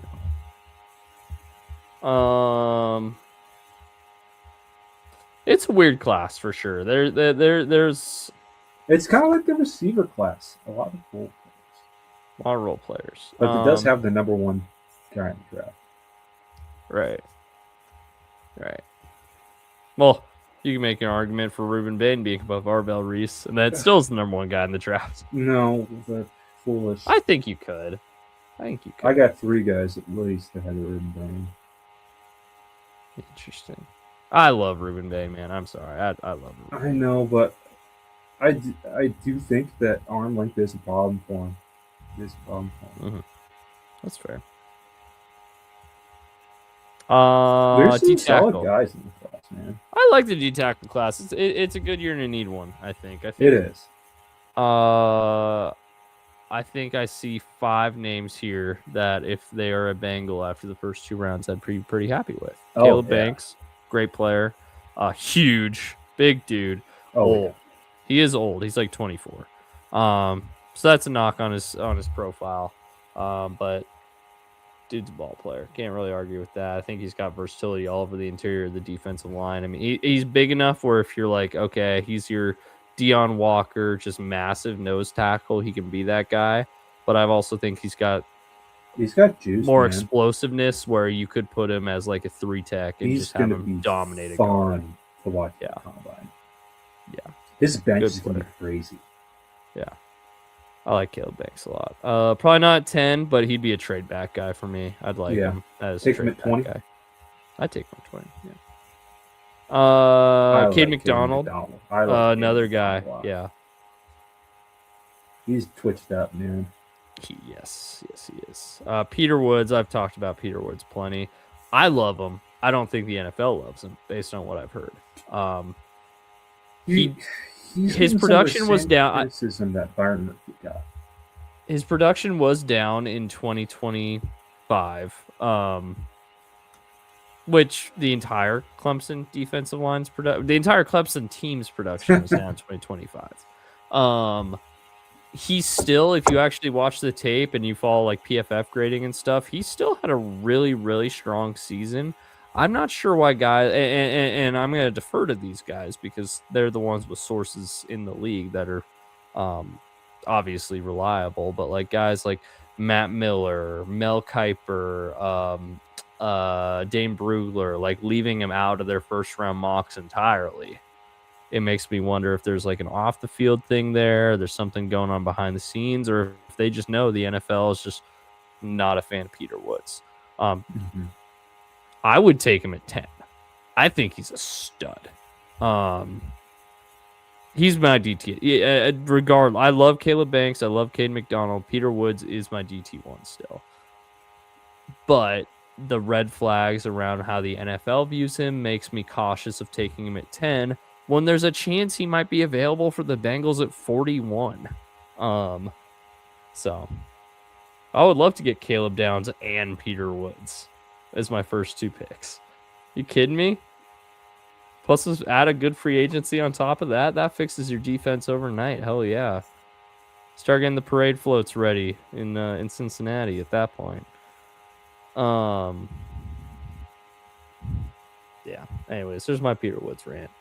I like Peter Woods too. I think if you watch the tape on him, there's nothing up there. Nothing up there.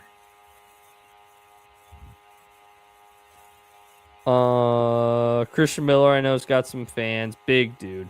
Big dude. Big. He's gonna be a nose tackle for sure. But he's gonna be a good nose tackle at that. I think he's got the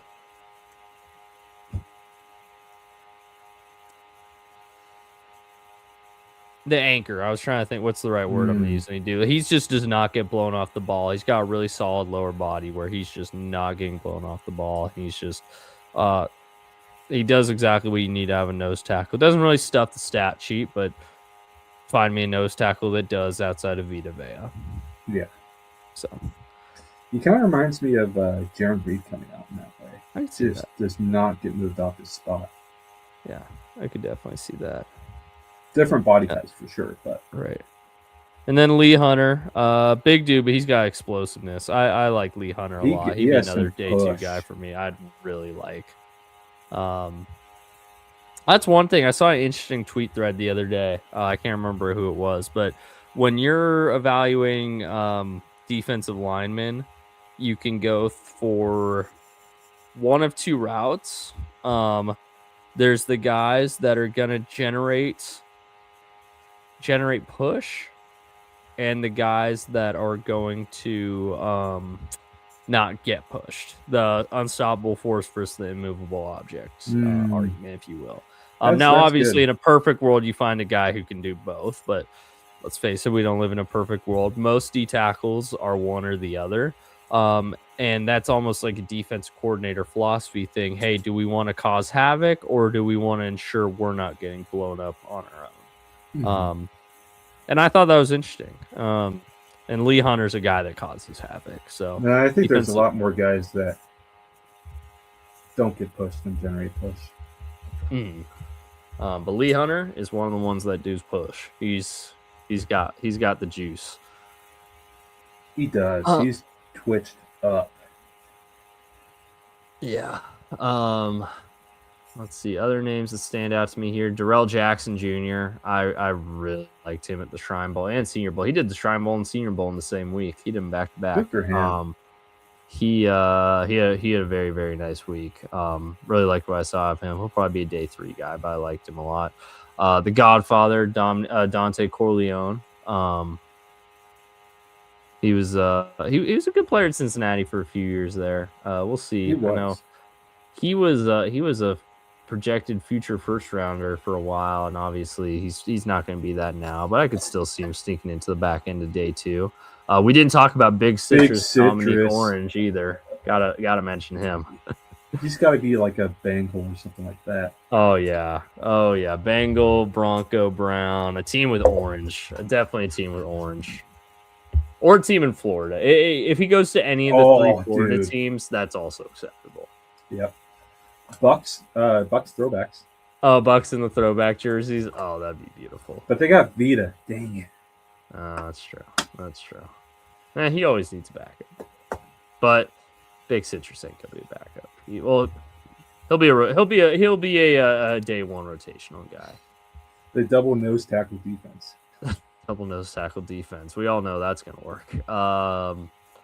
Other guys they ain't running for shit on you. Yeah, no, they're not. The way the Bucks defense was at the end of the year, they might be able to use that.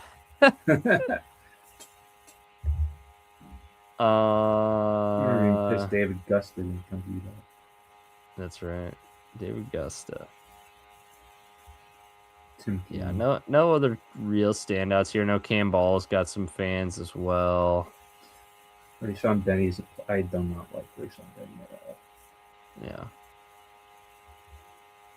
Alrighty, linebacker time. Here we go. What many people consider the best position in the class.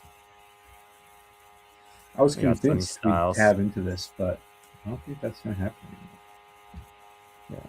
Yeah. Sonny Styles, numero uno.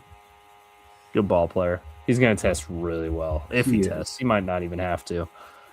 Kyle Lewis is a guy I'm a big fan of. I think that, if we're going to take a linebacker, it's going to be him. I think Mike McDonald is going to fall in love with him. Yeah. I like Jake Golday. Yeah, go ahead. Sorry. I guarantee you we're going to bring him in for a 30 visit. I guarantee you. Yeah. I like Jake Golday a lot. Sorry, keep it. I love. No, you're good. I love. You got the pregnant pauses. I'm like, all right. No, Kyle Lewis is like one of my guys this draft, man. He's one of my guys. Awesome. Jake Golday is a guy I like a lot. Is like a pure Sam, is like a Leo Chanel type in a defense. Wait. I think you mean pure Will. No, I mean Sam. Leo Chanel's the same in Kansas City.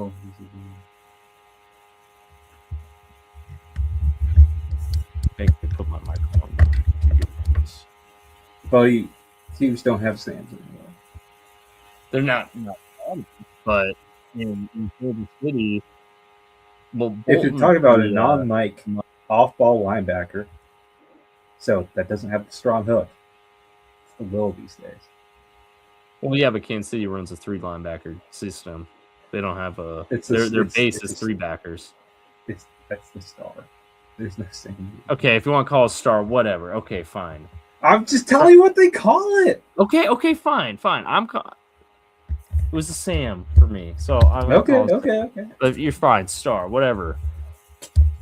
Leo Chanel's not a Will though, because Drew Tranquil was the Will in Kansas City. I think we're arguing about different things at this point. Yeah, it point being, the Sam is extinct. Is what I'm saying. Fine, okay. Golday's a good like pure star backer. Does that make you happy? The star backer. Honestly, you just have 2 Wills. But they play so different. Like they use Chanel more as like a pass rusher and coverage guy. Tranquil plays way more in the box.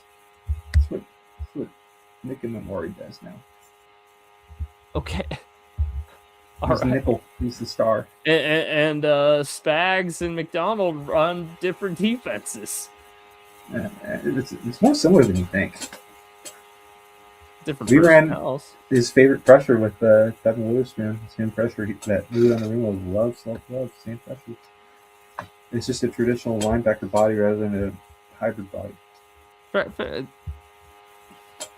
Point being, Jake Golday reminds me a lot of Leo Chanel. There we go. We got there. That's all I'm trying to say. Yeah, no, I was very dumb. That was something very dumb to pick a fight over, honestly. Anyways, CJ Allen, I'm surprised to see this low on this this ranking. He's going to test well. He's going to test well. He's going to be. I think he's going to be a round 1 guy when it's all said and done. I think Baltimore picks pretty low. They're at 14, but if they were picking in like the 20s, he would make a perfect replacement. But he won't be there. So or they won't. They won't be picked there. Trade back potential though. I could see him being a candidate at 32 if he's there. Yeah. Harold Perkins, he was such a stud after 2023. Like he was like a top 10 pick in the 24 draft. Got hurt, didn't have the same year this year. And now he's probably gonna be a day 3 guy, unfortunately. What a brutal business. Yep. Deontay Lawson, I know, has got some fans. Torian York has got some fun tape, but he's like 5'10". So Short Kings. Short King, that's right. Your favorite player, Bryce Betcher.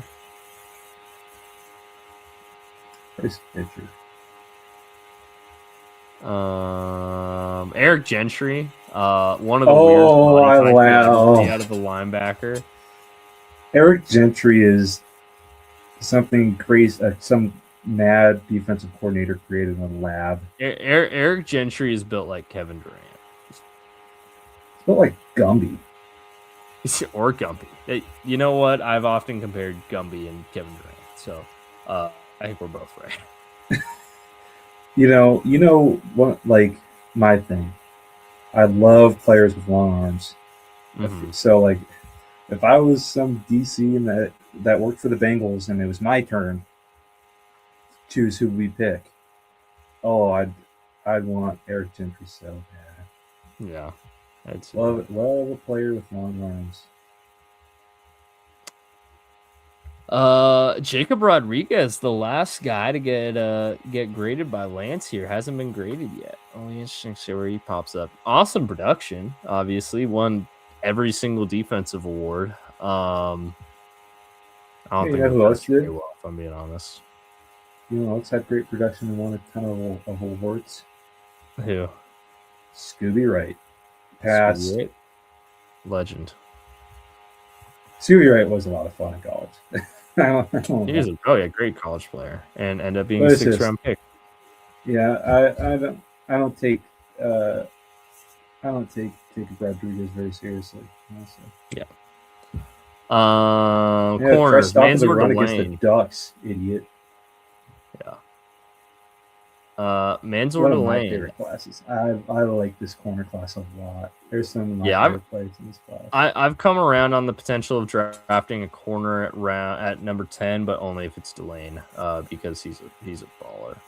McCoy is also a good player, but I don't want to draft a guy that didn't play a single snap in 2025. Terrell's a good player, but I don't want to draft him at 10. Yeah, that's totally fair. Oh man, Avion Terrell is the new Charles Tillman, buddy. You know what his forced fumble stat is? 8 in the last 2 years. Goodness, that's pretty insane. That is pretty crazy. Is Chris Johnson your surprise pick at 32? God damn it! You tweeted about it the other day. Did I? You did. You did.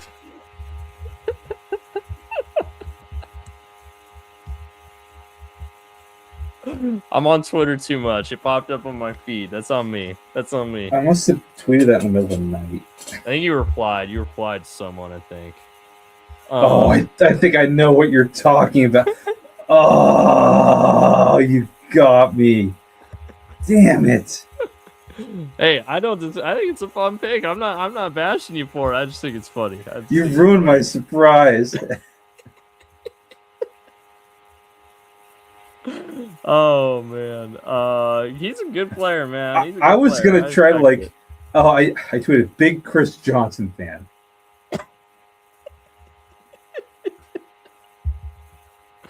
3 days ago. Oh man, now I know who to pick for the Patriots at 31. Let's go. I tweeted that 3 days ago. I can't believe I remembered that. I saw his name and it reminded me of the tweet. Oh, that's funny. Well, again, all it does is now I know who to pick for the Patriots at 31. And I was gonna be so sneaky, it's like, oh, he's a pretty good player. That's what I was gonna say when we talked about Chris Johnson. Oh man, he's a player I watched a ton of recently. Such a good cover corner, man. Amazing footwork. Only thing that would make him last at 32 is his size and level of competition. I think obviously it's San Diego State. It's good enough. I mean, don't get me wrong. I'm not using it to bash him. I just am like, if you're comparing him to like Mansour to Lane. I mean, Q Mitchell played it. Avion Terrell. Yeah, true. Q Mitchell. Okay, that's a fair argument. Q is better than Chris Johnson at this point. Right. But I mean, if like Chris Johnson was like at LSU, he wouldn't be last. You have no idea how pissed I am at you. I thought I was going to get a fun surprise moment, and you turned the table on me so bad. Twitter fingers, man. Twitter fingers. God.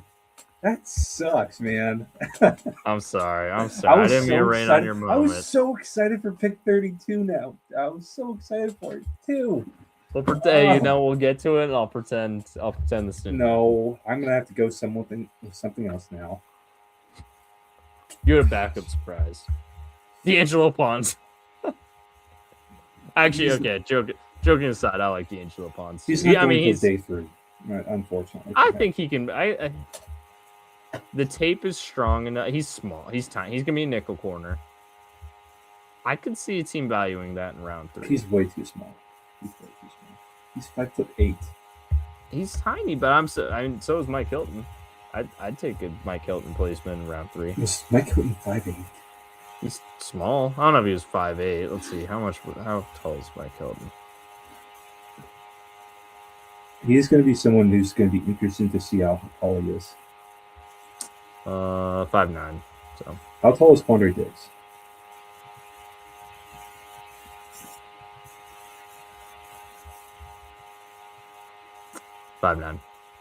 He's shorter than Quandre Diggs. If he has a shot, it's going to be at safety. And he's an incredible player. That height is just too big of an issue. PJ Hall, big fan. I remember him from recruiting him out of Fresno, San Joaquin Memorial, same high school as J-Mac. Oh, nice. Where is Keith Abney? Where is Keith Abney? Did he not get a grade? He might not have gotten a grade. Yeah, there he is. No grade. It's just a fun fact about Keith Abney that I love is his inline skating world record that he has. I have seen that, yeah. Takario Davis. There's some big corners available. Davis, Dixon, and Drysdale. Dalen Everett will be good value day 3. I like Chandler Rivers as a day 3 guy. Let's see. Who else?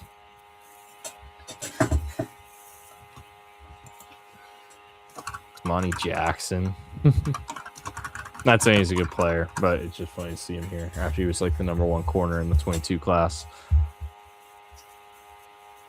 There's Prysock. Keontae Scott. There's your nickel guy. How tall is Scott? He's probably like, what, 5'9", 5'10"? I just looked this up the other day. 6 foot. All right, there in mind. There's your nickel guy. Forget D'Angelo Pons. Quit Keontae Scott in the nickel. He's a lot older, like 5'11". Yeah. Let's see. Keontae Scott. Let's see. He was a JUCO guy in 22. Yeah, he's probably about 23. A little old, but not the end of the world. Safeties. This is an underrated class, I think. I think there's some fun guys at safety. There's possibly 3 first-round picks. Yeah, I think any of these top I think any of these top 3 could be quiet first rounders.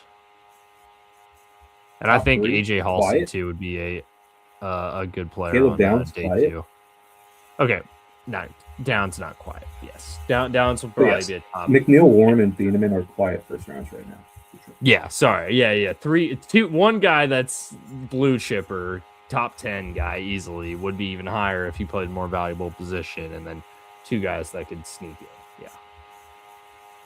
Although I say sneak in, but I know I read a mock draft the other day that was like a beat writers mock draft where like just writers from every team would like pick a guy. Thieneman was the pick for the Vikings guy at 18. That makes sense. There's how do you replace Harrison Smith? Honestly, that's a pretty good comp too. McNeil Warren's probably not going to run, but he's fun. I watched a lot of white safety from the Midwest. Is Harrison Smith from the Midwest? I said McNeil Warren. No, I know. I'm still talking about Thieneman. Sorry. I don't know. I feel like he might I know he went to Notre Dame. But where's he from? Augusta, Georgia. Never mind. What a letdown. Boo. Knoxville Catholic. Boo. Knoxville and Catholic don't feel like they go together. No, they do not. They do not. Like Phillip Rivers coaching at a Catholic school in like Mississippi. It's like those things do not go together. No, they do not. Anyways. Makes sense why he has 10 kids though. Jesus Christ. Yeah. Anyways, you were talking about McNeil Warren before I cut you off, though. He's probably not going to run, but he's got really fun tape, man. I think like coaches in the McDonald tree are going to want him for that MNY role. But I heard the Seahawks are interested in him, so maybe he can play deep safety. Yeah. VJ Payne, great name for safety. Bud Clark's baller. Been there forever. Also, Johnson, fans. Ball Hawk. Dalton Johnson. Oh, I love Dalton. Love me some Dalton Johnson. There's a lot of Wildcats in the secondary here. Well, like people coached by John Richardson, right? Yeah. So you got Ephesians, Prysock, Takario Davis, Thaddeus Dixon, Genesis Smith, Dalton Johnston, Traden Stoops. That is 7. That's 6.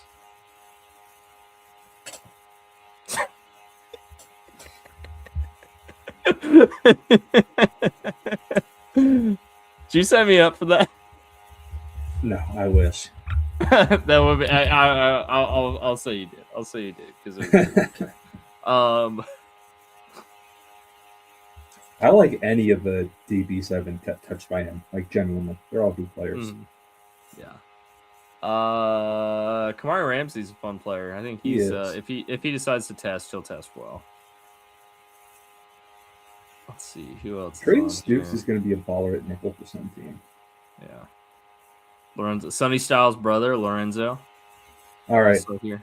Time for what we've all been waiting for. Give me the specialists. Oh yeah, and Zaki. I just love the name Zaki Wheatley.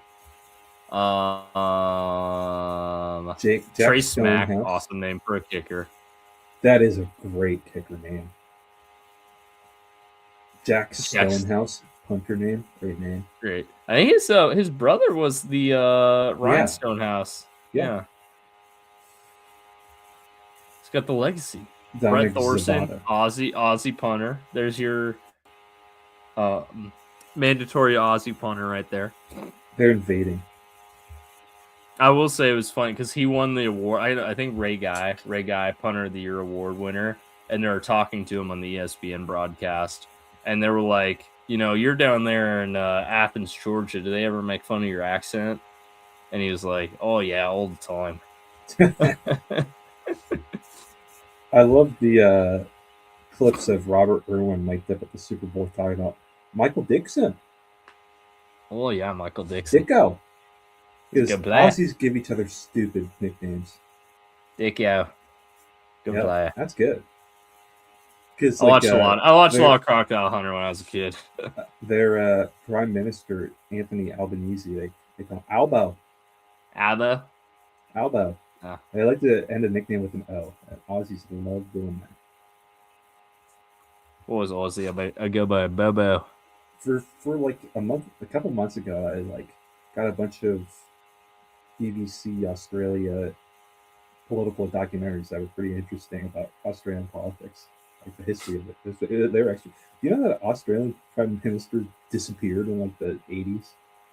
I know. That's insane. How have we not been talking about that more? So he was like kind of scandal driven, and it's probably a suicide. And so he went with his mistress on a weekend getaway to like a cabin by the ocean, and then like went into the ocean and never came back. And searched for him, didn't find him. And like his affair was about to leak, dude. That's actually insane. Like that's how is that now? How am I just now learning this? That's like one of the craziest things that ever happened in politics in the last 50 years. How am I just now learning this on the things you learn on the West Coast Draft podcast? You're welcome. There you go. But yeah, no, Aussies have weird ass nicknames for each other. One of the guys who was the guy who lost to Albo looks like Lex Luthor. Look him up for me real quick, you gotta see him. Because there's an Australian comedian I like a lot. Was on like a variety shows, like there was like fill in the blank, and it was like was it Liberal Party leader Peter Dutton, Dutton, is talk about this policy. He does. Preventing Superman from invading Australia. Goodness gracious. Yeah, I can see that.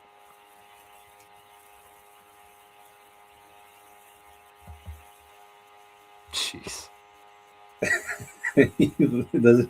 His number one policy was mining more kryptonite. Kryptonite. Jeez. They got a big mineral industry in Australia. There you go. Alrighty. Well, that's every. We're gonna have to go quick through this because this got longer than. Maybe we go one rounder. We'll go one rounder tonight. We'll save 2 rounder for maybe next week. Let's go a quick 1 rounder for tonight because it is almost 12:30 in Arizona. So we're on 2 hours now. It's gotten longer than. I know we thought this was gonna be a quick one. It's a good thing we didn't do all the other stuff we were thinking about doing. All right. We'll keep it simple. Mendoza at 1. Raiders, easy. No question. Jets at 2. It's sounding more and more like it will probably be Reese at 2. So that's the direction I'm going to go here. We're going to go Jeremiah Love at 3. Ooh, I haven't seen that. That's fun. Interesting. Talk to me about James Conner was just the heartbeat of that offense, and who knows if he'll be back. And good offensive system for running backs with the Shanahan McVay scheme. Very nice. I like it. And it's just best player available. They need help on offense, Yeah. Similar team as far as needing just all the help they can get. Give me best player available here, Ruben Bain to the Titans. Let's get some more protection for Jackson Dart. We're gonna go my what's the proper pronunciation? Mangoa. Okay, that's good. Yeah. Mangoa. There we go. With Mountain Go off the board, I think the Browns are in a spot where, pending free agency, they'll probably go. They have 2 first-round picks. I think they choose 1 receiver and 1 tackle. Right now, best tackle available is Spencer Fano. Best receiver available is Carnell Tate. So I'm going to go Tate. I'm going to go Mekhi Lemon for the Commanders. Get a weapon for Jade Daniels. I like that a lot. Saints. Let's keep that running receivers going. Let's go Jordan Tyson. I like it. Chiefs here. Heartbroken that Jeremiah Love's not on the board, but that's okay because they could definitely use David Bailey as well. So David Bailey. And that leaves my favorite player in the entire draft, staying Ohio, Cincinnati Bengal. For the first time in one of our mock drafts, Caleb Downs, you are a Cincinnati Bengal. Oh, I probably should have taken him earlier. You ruined my surprise, and I let you get Downs. The hat is already paying off. It's okay. This is more unofficial mock draft. We'll do the big one next week. I have to edit the description because I said we were doing a 2-rounder in this one. I'll edit the description after the video's over. Dolphins here. They need help all over, especially on defense and on the offensive line. Best corner available, Mansour Delane. Makes a lot of sense there. Cowboys punching air right now. They've gotten sniped for like the 5th year in a row. They're probably the top player on their board. They need help in the defensive backfield. So we're going to go with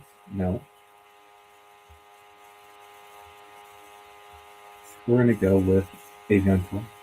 Ooh, I think that surprised a lot of people, but I like it. Your pick. This is me. Okay. They're going to go Jamal McCoy. They need help as well. They do. As much as we can talk about, they'll pick Cy Simpson.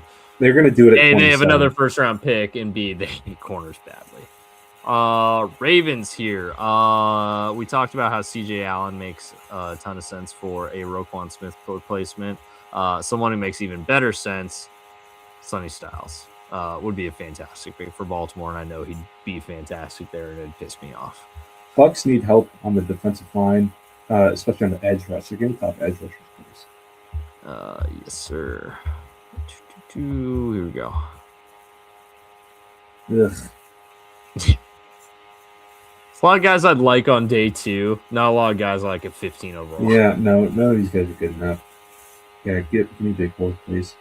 We're gonna go Spencer Fano. I like it.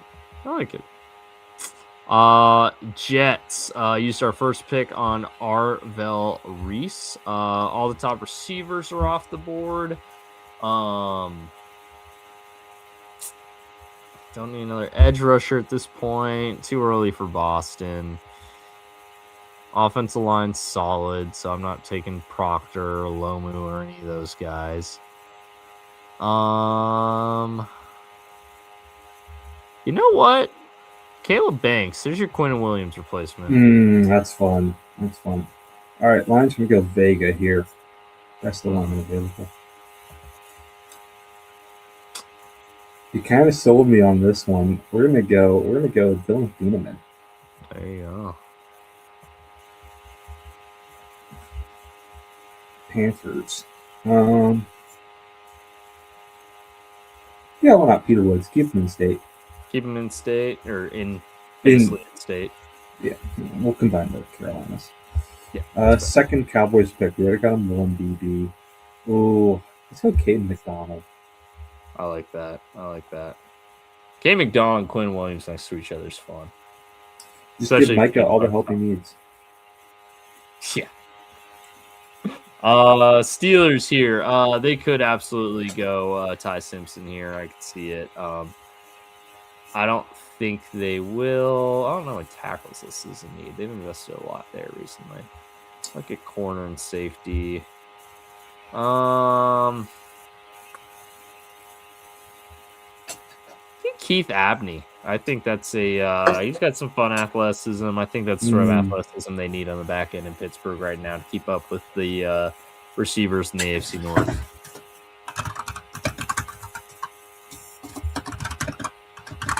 This is your pick, my guy. Oh, you're right. It is Chargers. All right. So their offensive line was just absolutely abysmal at the end of last year. Not entirely the fault of the offensive lineman actually there. But they've proven already with the Mekhi Becton signing that they will not have a problem with drafting just big athletic guys. Goo. Caden Proctor, your LA. Eagles are punching air right now. I was going to do that for the Eagles. Eagles are going to go best O-lineman available. They're going to get lineman. They get the better player. Congratulations. Howie Roseman masterclass by doing nothing again. Yeah, the Browns are seriously punching air because they need a tackle badly now. They do still have Monroe Freeling on the board, so they just settle for that. All right, I don't want to say settle. Monroe is a player. I just dropped that. All right, give me defensive line. Yes, sir. Edge and defensive line. Edge and tackle. Yep, I got you.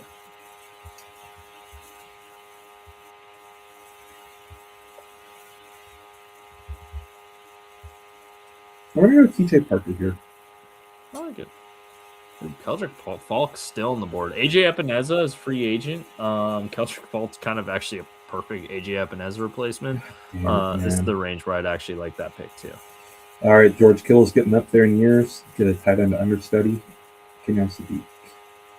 There we go. Texans need a lot of help on the interior O-line. Could also use some help on the interior D-line, but here I think Pregnon makes a lot of sense. Ty Simpson for the Rams. Yeah, I was going to say that one we already talked about. Broncos here. Linebacker, Singleton's a free agent.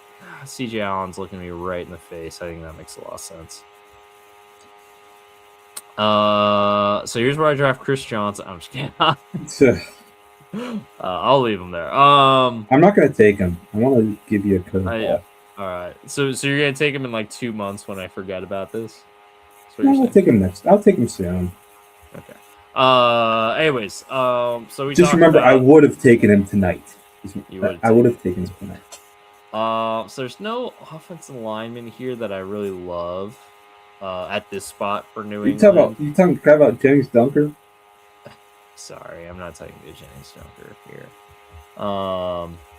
Look at edge. They didn't really do a good job of generating really any pass rush from their edge rushers this past season. Cassius Howell, more of a role player edge rusher, but he does it effectively. So I'll take him there. Okay, it's time. All right, give me a slow, long scroll so I can find a curveball for you. Just on best player.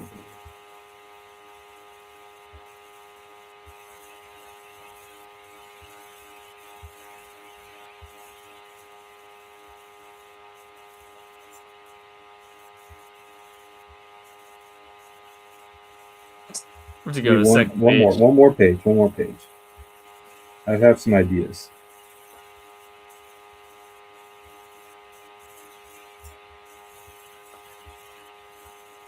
Hey, your boy Justin Jolly. Oh, there you go. Just Jolly. Hell yeah. I'm surprised I haven't seen what's his name? No, you're fine. What's his name? I'm just blanking on his name. College is college. I'm not picking him, so it doesn't matter. Joshua Jacobs. Or Josh, whatever his name is, Tennessee edge rusher, but I'm not thinking him. Oh, Josephs. Okay. Josephs. He was on there. Right. Go back to that page. Okay. I know who I'm taking. Yeah. Stop. Just right there. Now I'm taking 2 up to Darian Price. That's fun. If you don't bring back K9, that's fun. I like that. Even if you do, since Charbonnet is coming off injury. Yeah, I know. That'd be a lot of fun. That would be fun. If you like him a lot and don't want to wait till round 2, there you go. Maybe trade down a little bit too. That's right. All right, there's mock draft 3.0 right there for us. I got my guy. I'm still pissed at you. My bad. I thought it. I didn't know 100% that was gonna be your pick. To be fair, I didn't mean to spoil the surprise. It was funny, honestly. It was pretty funny that you just nailed it. I saw the name and I was like, I gotta bring this up. I didn't know it was gonna be that, but I was maybe. So it would have been Chris Johnson. I think Mike McDonald's gonna really like that. I think him and Carl Scott. He's probably taking a 30 visit. Yeah.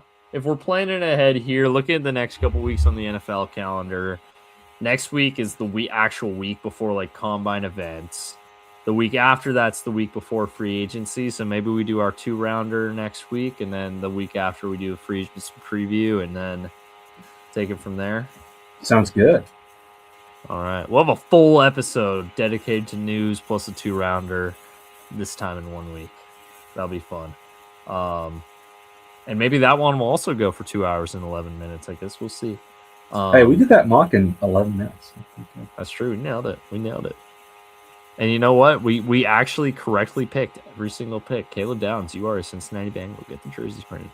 That's it for this episode of the West Coast Draft Podcast. It was a fun one. It is 12:30 Arizona time, so I'm gonna have to hit the hay here pretty soon. But that was a lot of fun as always. Any closing thoughts? Oh, we just got a chat. He's speedy guy, gadget guy. I would love to take him like round 2 or 3 as a replacement for Rashid Shaheed. Size limitations for sure. Probably a character flag or two. Kind of messy whole thing with his transfer to Georgia and his recruitment to USC. Mm-hmm. Love the profile pic, by the way. Yeah, that's great. Since I put it up on the screen. Yeah, I'm gonna echo that. I think he's gonna be a gadget guy. We already talked about this day 2 guy. The athleticism is gonna be there. If he runs at the combine, I could see and runs as well as I think we think he's gonna run.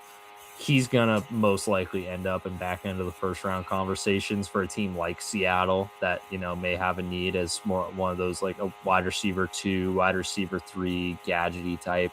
As a returner prospect, I think he's a fantastic returner prospect.